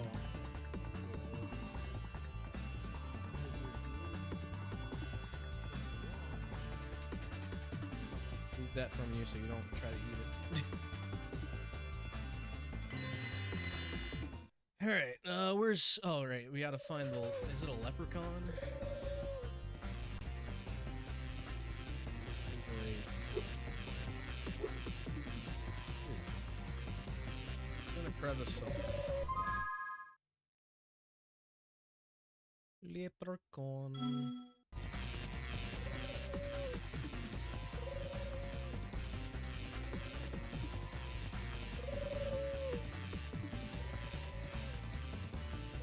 There he is.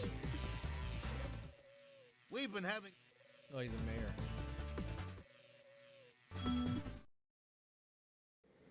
Cat Ace. Alright.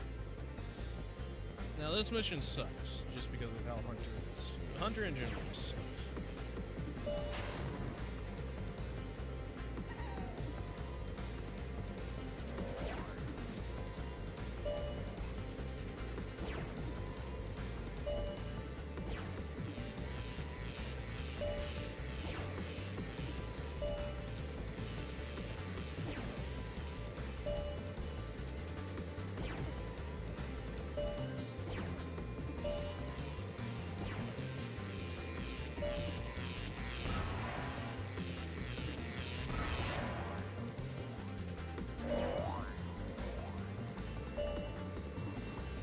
Try? First try. Well done. When you get a purple cat, you're naming her Blaze. Good luck finding a purple cat. Let me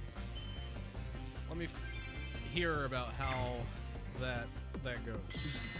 Also, I just read the Steam Deck, or not Steam Deck, the Steam machine is 1,000. Yikes.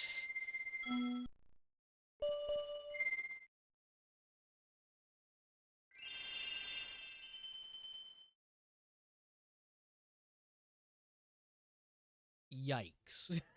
That's really all I gotta say. I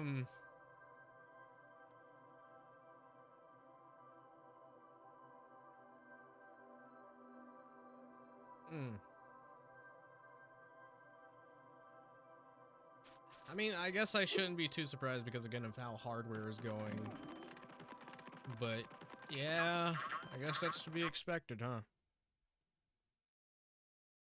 That really blows because, like, it's, like, how powerful it's not even, like, what is the power of it? Is it as powerful as a PlayStation 5? Is it more powerful than PlayStation 5? I haven't really looked too much into the specs of it.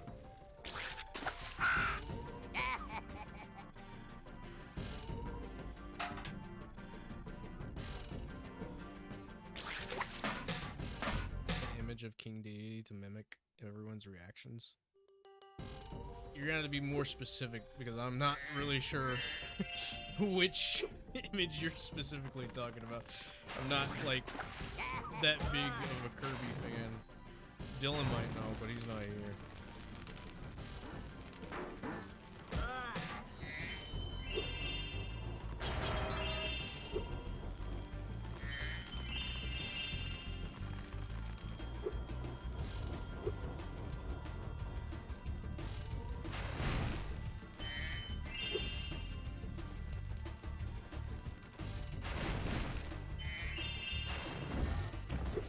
See, now we're helping the birds. We're gonna have trouble with the trolley. Eh?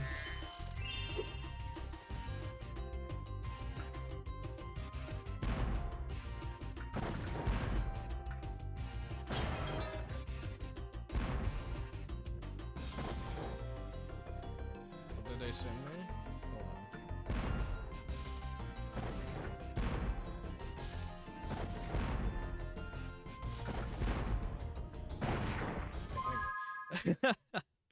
They sent me a chest with gems and a note inviting me to be part of Team Spyro. That's what they sent. Here, let me grab it real quick.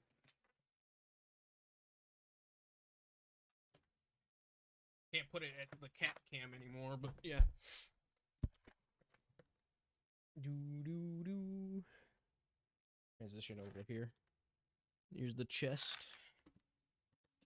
Then treasure in the note. Very cool. So I'm a part of Team Spyro.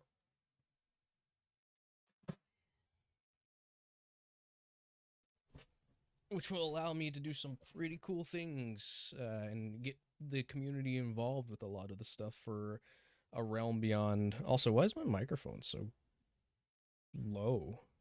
I just noticed that. I hope it hasn't been like super quiet.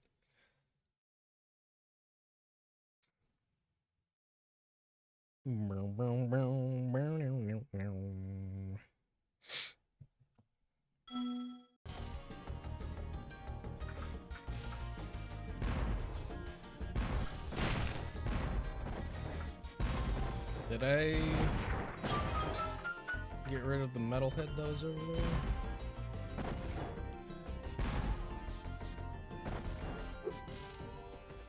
And something exploded, so I'm assuming I did. Oh, I did. Cool beans. Flame.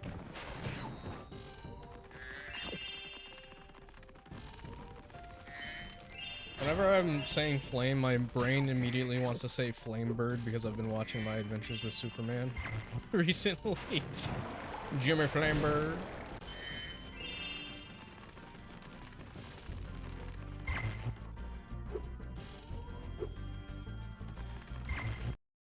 Oh, freeze.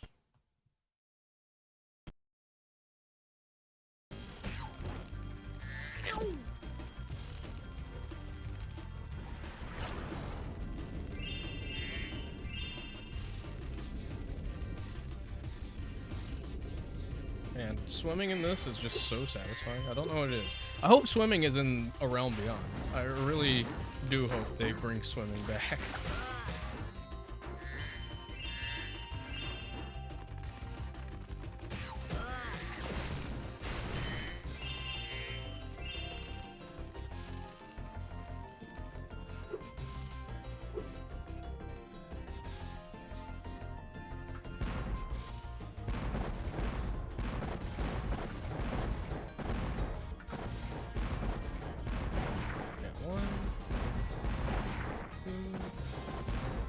All of them?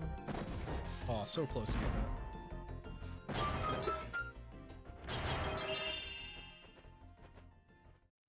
Those land blubbers.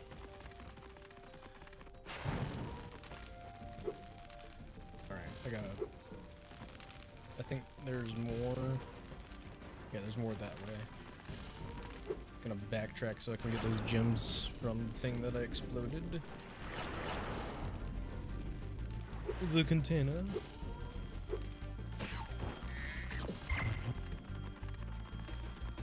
Which would be...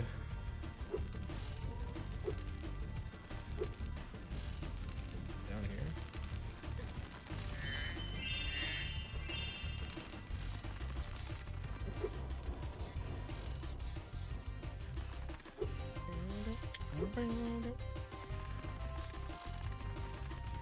You found it?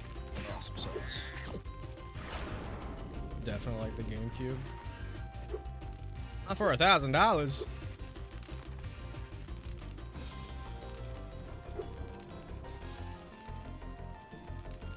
But that is insane. 1,000, dude.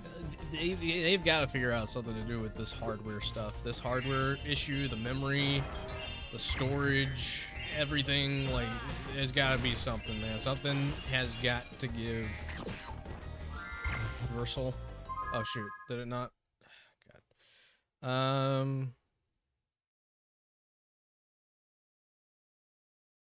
Will it not let you paste it in YouTube?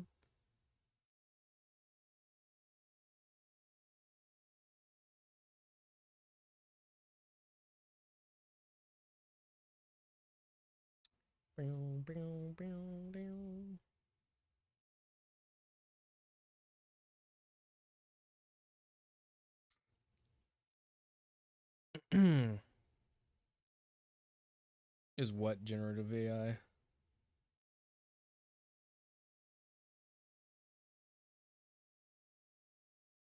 Oh, you talking about the cause of the hardware stuff? Yeah, it is. Like, we're so far into that whole rabbit hole that, like, It's not even... It's 1,049 for 512 gigabytes?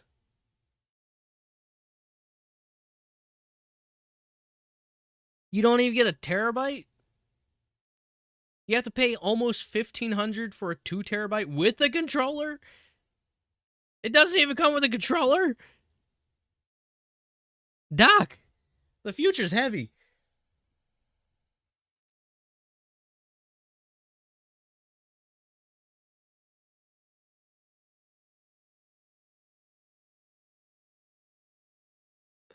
Man. I guess the best alternative to that is to... Here, hold on, let me see something real quick. Look at my Twitch settings.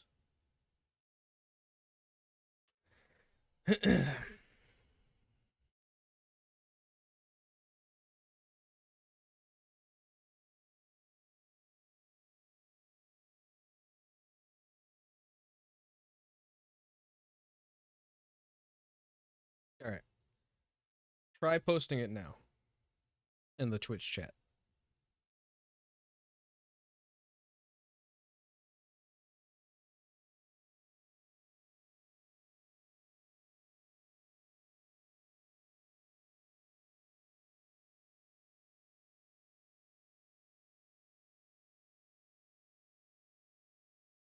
See if that fixes it.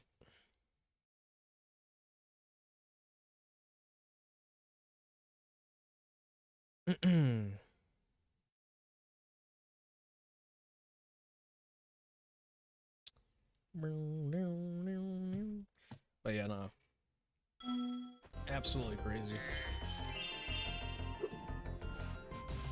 God, dude. That is so sad. I feel so sorry for the console market at the moment.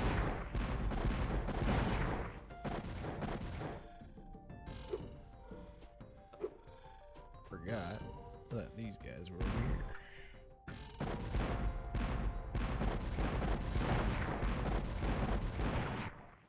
Thanks, Spyro. Thanks, Spyro. Hunter? Is this guy voiced by Hunter? Hunter is a bird in disguise? Aviators. Cheetahs in disguise.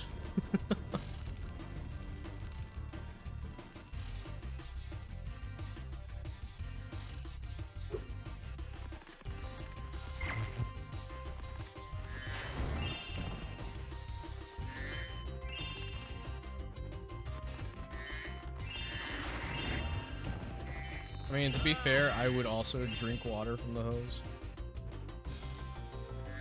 Yeah, I mean, unfortunately, that's just the severity of it in general for all companies.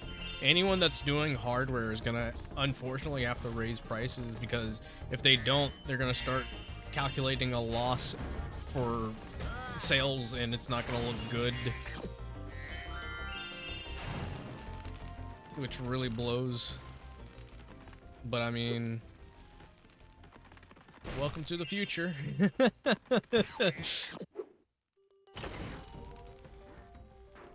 I guess.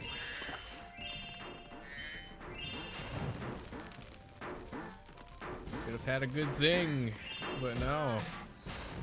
Everyone's like, hey, let's get in on that generative AI. It'll make everything so much better.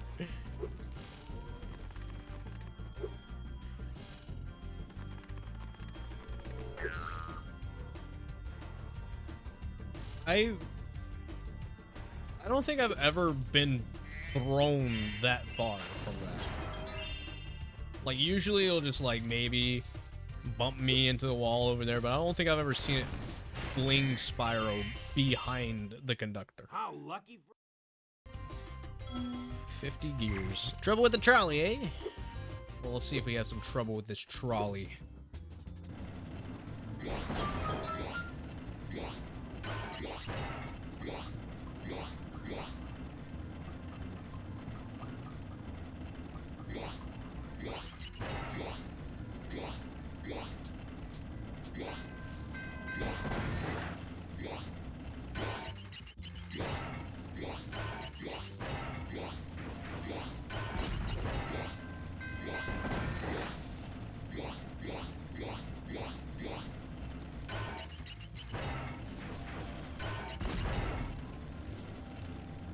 shit, I forgot to shoot it.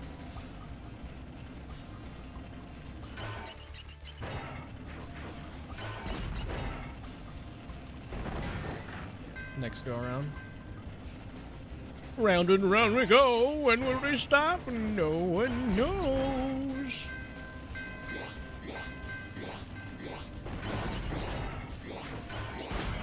Shoot.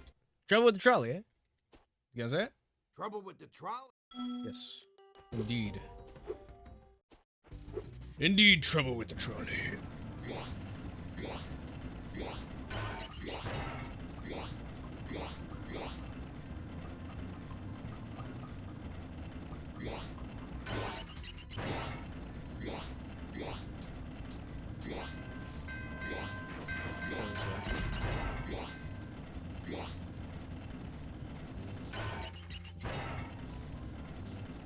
I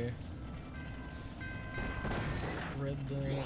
Wonder if you should play more Ratchet games. Play the first game, Rift Apart, movie tie-in. Fuck. Oh well. And Into the Nexus. I mean, I've heard good things about 2 and 3. I only ever got like, I don't even know how far I got into 2. I did that. I haven't played 3, obviously, because I haven't finished 2. I played a little bit of the PSP game. I got pretty far into that, but then I stopped because I kind of just lost interest in it. And I've only ever played like some of the Future games. I think I only played like a little bit of the first Future game, Tools of Destruction. Played a little bit of Crack in Time, which I think people refer to as like the best of the Future games, or just the best of Ratchet and Clank before Rift Apart. It was pretty fun. It was pretty interesting. But the thing with the Future titles to me is that, like, I don't know, they just feel like the original trilogy again, but with some differences here and there.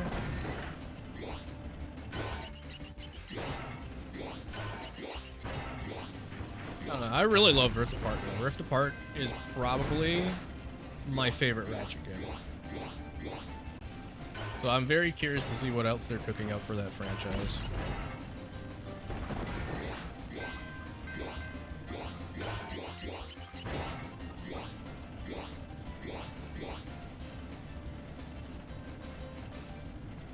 One more go around. Here we go.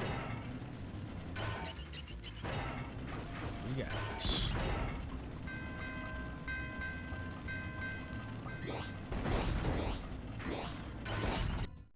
There we go. Have I played Sly Cooper? I played a little bit of the second one. I have played a little bit of the first one. I remember getting like to maybe like the third or the second boss of the first one, and then I just sort of lost interest. I don't know why. The second one I did play a little bit of. I got past the first opening area, and then again I just kind of dropped it. Sly and I have like a weird relationship, because like I enjoy the idea of it, but like whenever I play it, I'm just like, eh, it's alright.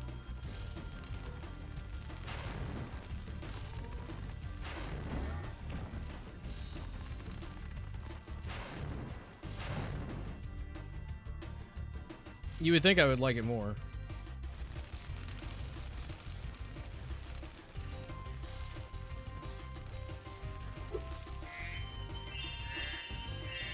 I am very curious to see if they, where they're at, if they are making another Ratchet game.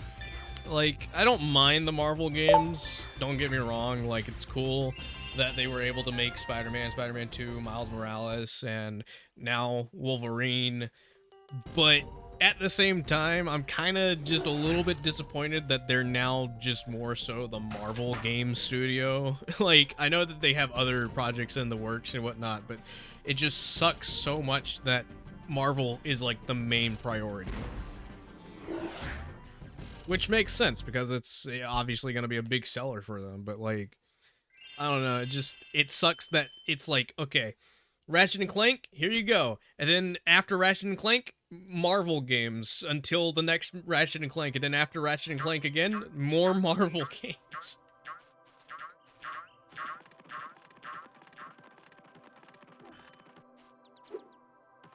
I think it's just also because I've had a lot of superhero fatigue, which is kind of not, like, current at the moment because I've been getting into, like, stuff like Superman again. Like, I feel like I was just really burnt out from Hollywood and how much they did superhero stuff to the point where it's just like I don't really care about these games either. Like, fun games. I played a little bit of Spider-Man 2 when I had my PS5 and I enjoyed it.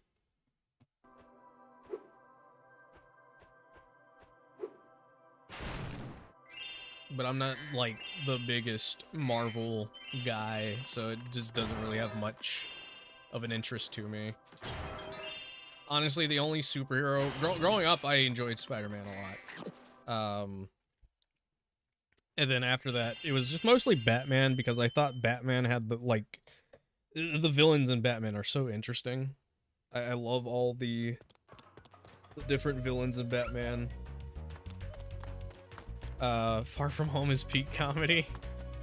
I'm actually interested in A Brand New Day. I think A Brand New Day is interesting. And honestly, I think what drew me into A Brand New Day was that Punisher was going to be in it. And I was like, they're putting Punisher in a PG-13 thing? What? I was like, what? That's crazy. But yeah, no, outside of Batman, I never really got the draw of other superheroes. Like, recently I have been able to get into, like, Daredevil. I think Daredevil's pretty cool. Jessica Jones. But that's only because Kristen Ritter. She is babe. She is wife. Wife material Kristen.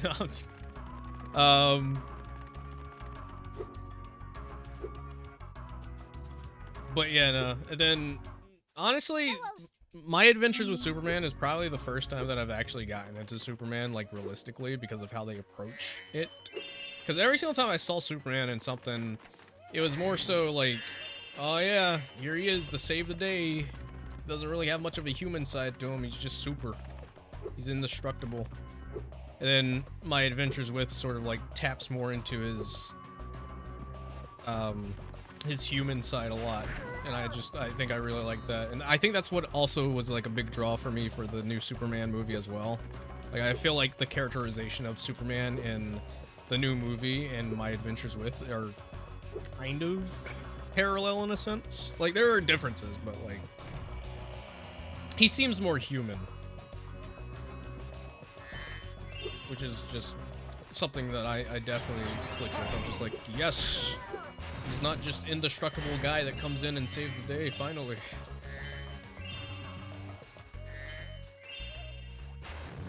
Wish Sonic had a rogues gallery like Batman. I feel like he can, but it's so hard, I think, for them to get something going with the rogues gallery, because they always back into being like, oh, they work for Eggman, which sucks. So, like, that's like why I like the idea that it is Starline coming back in the comics, because then it's like I feel like the stakes are higher when you have a villain that can consistently come back and is also against Eggman, which is also another reason why I'm glad that Infinite is back. Working on a comic with a character that is a mixture of Sonic, Beast Boy, and Crash. Ooh, that does sound pretty interesting. Keep me posted on that. Might be interested in that. Whoa, the camera is very weird. I think it's weird to me because in Reignited, I think they just give you free camera control. I don't think it's fixed like this.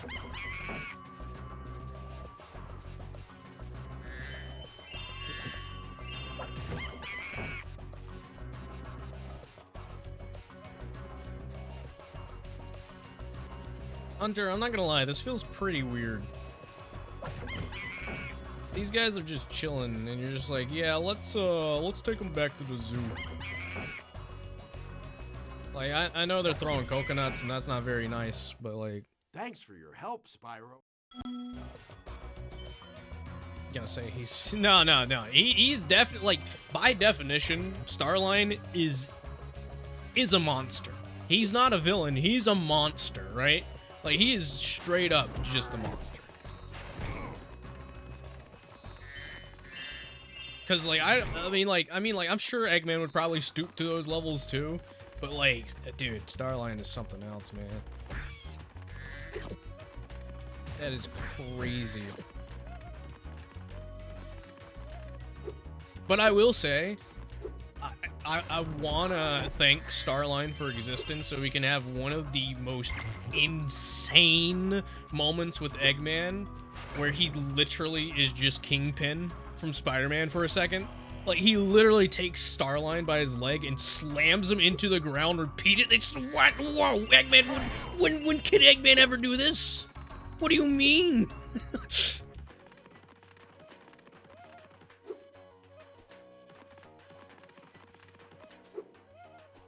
It's just, there's just something so awe-farming about Eggman walking in and then just literally picking up somebody by the leg and bashing them into a pulp. It's just like, whoa. Oh my god. Because we rarely ever see Eggman get physical.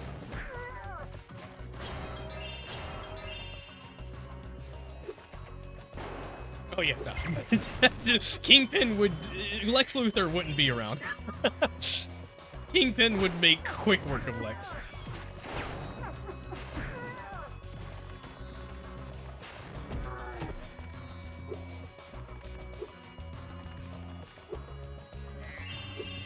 Kingpin would make quick work of everybody, I think. I don't even think Eggman would be able to stand a chance against him.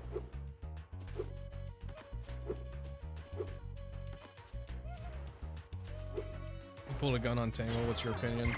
That one was actually pretty insane too, but like, I really think the idea of Eggman becoming physical is like on a whole other level of just insanity. Because, like, what do you have to do to drive him to actually have to pick you up like that? Like, you know? Like, pulling a gun, that's been done before. You know, he did it in Adventure 2. So, like, I don't think it'd be out of his league to pull a gun on somebody like that. But actually doing what he did to Starline is just, like, something that was, like, so far in the back of my mind. Like, I never thought that, like, yeah, you know, he towers over everybody, and he could realistically do this.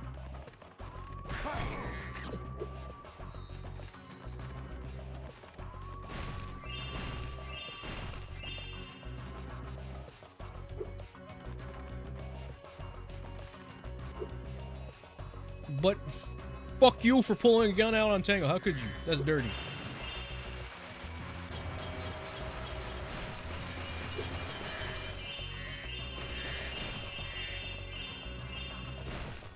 He had a similar instance with Zavok, and you know how Zavok like grabbed Tangle by her tail and smashed her against the wall a couple of times. But like with Zavok, it's like, okay, that makes sense. You know, of course, he's a big brute. He would do something like that.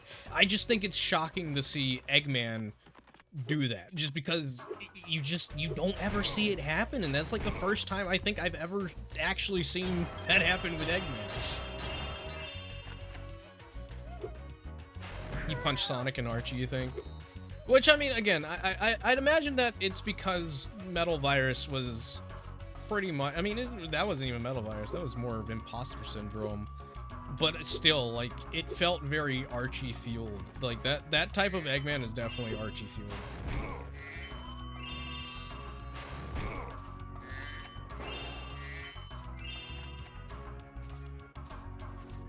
But it was a trap for Sonic. Oh, yeah, no. But what's so interesting about Sonic using Chaos Control in that moment is that he was able to utilize the fake Chaos Emerald for it.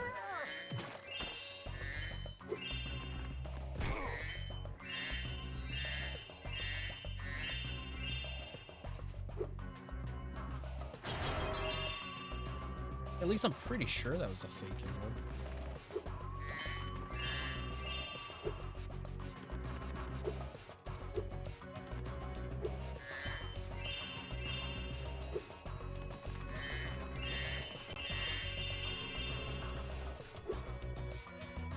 Alright, get the talisman.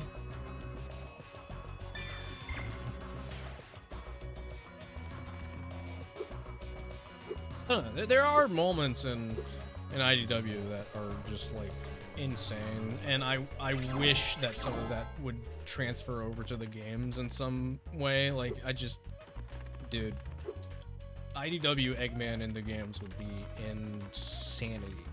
It'd be so cool. I don't remember if there was another one of those. Say there was, but I'm not sure. Take another quick around.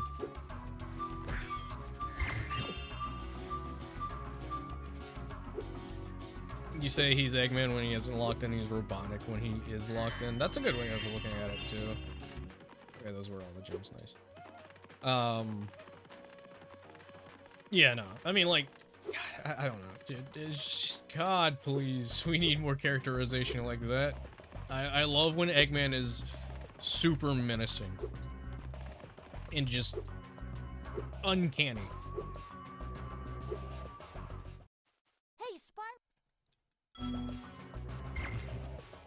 Like, it's not even, like, the same, but, like, I really like how Eggman is at the end of Sonic Generations when he's with his past self and they, like, quote-unquote, take care of Sonic with the Time Eater. Just him breaking out into hysterical laughter. It's just like, dude, this is insane. Oh wait, is he back? He's not in the beginning, is he? Yeah, he's back near the. Okay. Ian Flynn was onto something when it comes to the dot. Oh, did I not raise all the flags? Oh, that could be it. But no, I would have had to because it opens up the doors. Yeah, no, and I think that's like one of the cooler bits about it, with that, like, taking advantage of how he looks in the shadows.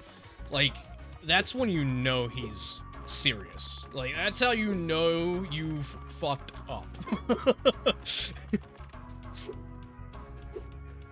I always love seeing that because, like, you see that in, it's not the same, but, like, they do similar imagery in the Cross Worlds, like, animation that they did with Sage and Eggman teaming up. It's just, it's so cool, and they need to do that more. Like, it is such an Eggman thing. Shit, I gotta back up a little bit. Super Flame, don't die. Get him.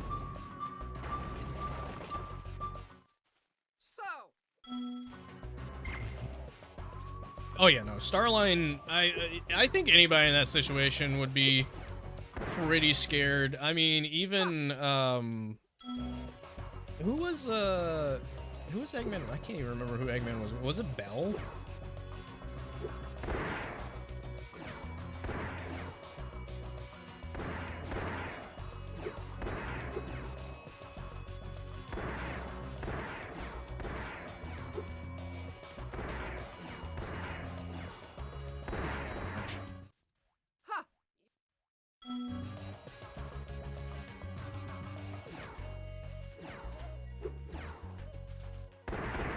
Dang it. Huh. Huh. Little laugh he does.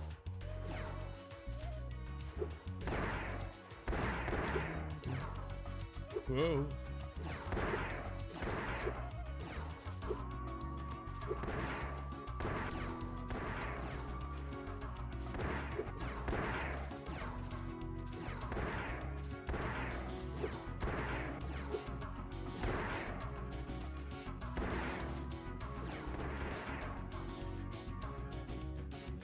All right, there's one. Great.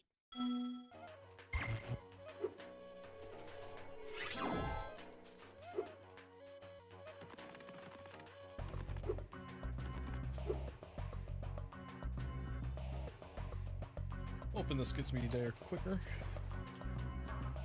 Oh shit. Is this flag one?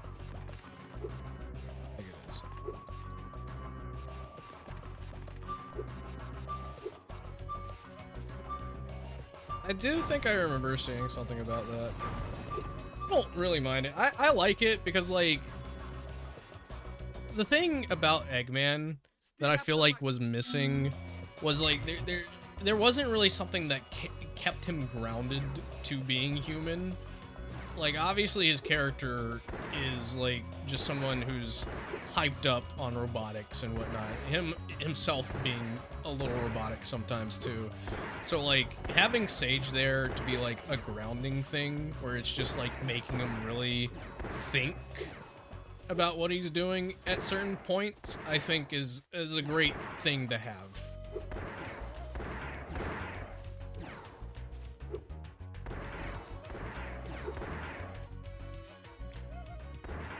I really don't mind Eggman being like a father figure.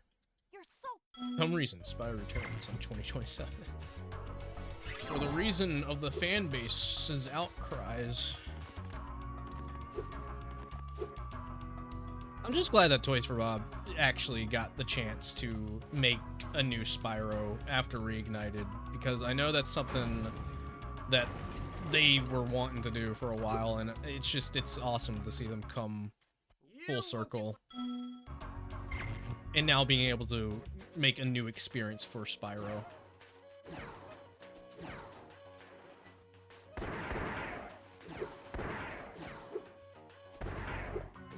It's great. Toys for Bob is one of those companies that I feel like is straight up just still in that, like, early gaming 2000s mindset where they want to do creative things and want to make great games just because they're having fun creating the games that they're making. Not saying that there aren't a lot of indie studios that are like that, or aren't many studios out there that do the exact same thing, but like Toys for Bob 100% is, like, I think, an example that majority of the industry should follow. Like, they're not doing it just because they know it'll make a lot of money. They're doing it because they love the character. They themselves are fans of Spyro. And it's just really nice. Lost his memory. He was Dad to Bill. Yeah. Great. The Mr. Tinkerer. That went a lot better than I thought it would for those other two runs, because that first run just was absolutely borked. Yeah, no, it's interesting that they're, like, showing him kind of, like, progressing in age, sort of similar to, like, the Legend of Spyro games do it as well. And also, just talking about it a few times with my friends, even my friend Dylan, it very well looks like it takes a lot of inspiration from the very first Spyro design for Spyro 1. Like, it looks like classic Spyro mixed with Reignited. So it's really cool to see that they're, like, at least taking some influence from the Legend of Spyro games with, like, trying to age him as well. So it makes me wonder if they're going to continue doing that, if this spawns into being more than just one brand new game and ends up becoming a trilogy on its own. Yay, Professor. Oh, Uh-huh.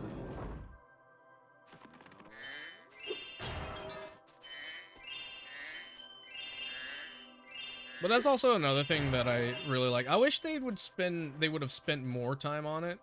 But like, seeing the interaction between Sage and Belle is really cool.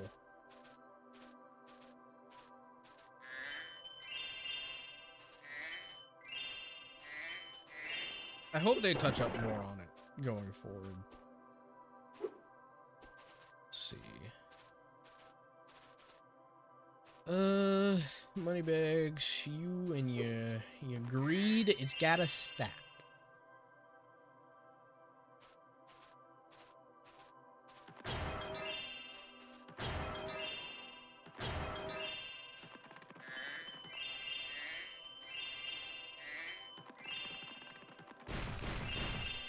I think what I might do is clear up the rest of the gyms here. Then maybe, yeah, maybe in the stream soon, because there's still a lot we got left to do. But it is getting to a point where I need to find a stopping point so I can work on some stuff. So I'm gonna grab the rest of these collectibles here, and then I'll fly out to the wall beyond and grab the orb.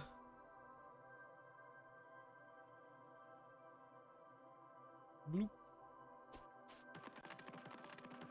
Makes me wonder the title of the game, A Realm Beyond. What's the realm thing they're going for?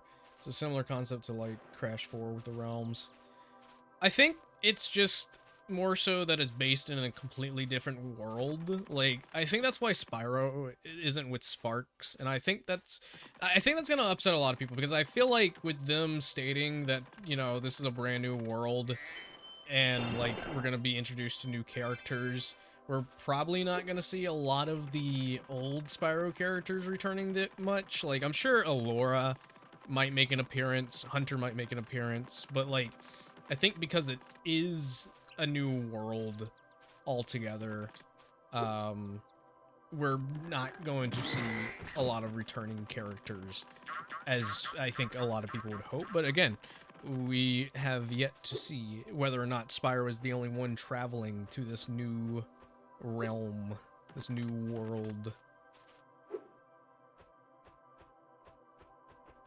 I'm very curious of what inspirations they draw from all the different Spyro games, because like, if it's anything like Crash Bandicoot 4, where they took like literally everything that they could from the original trilogy for Crash and like tried to like up it even further, I think it'll be a very interesting and entertaining game.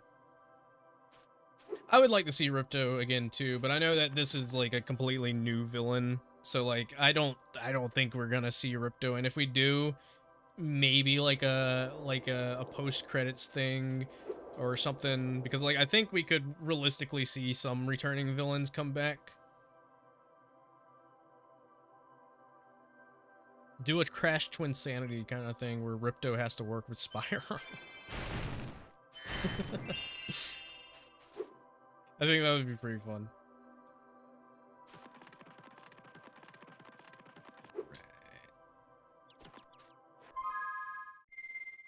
Leave the game.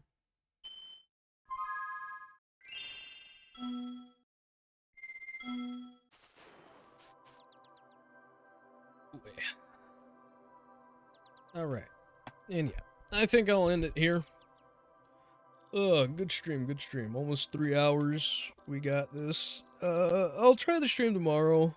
I'll see. It depends on how this video I'm editing goes. Gotta work. It's Gruntilda. Gruntilda's crazy.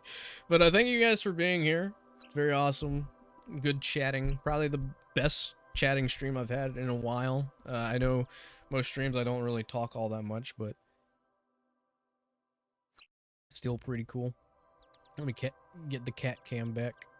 Put it up here. Sleeping kitty.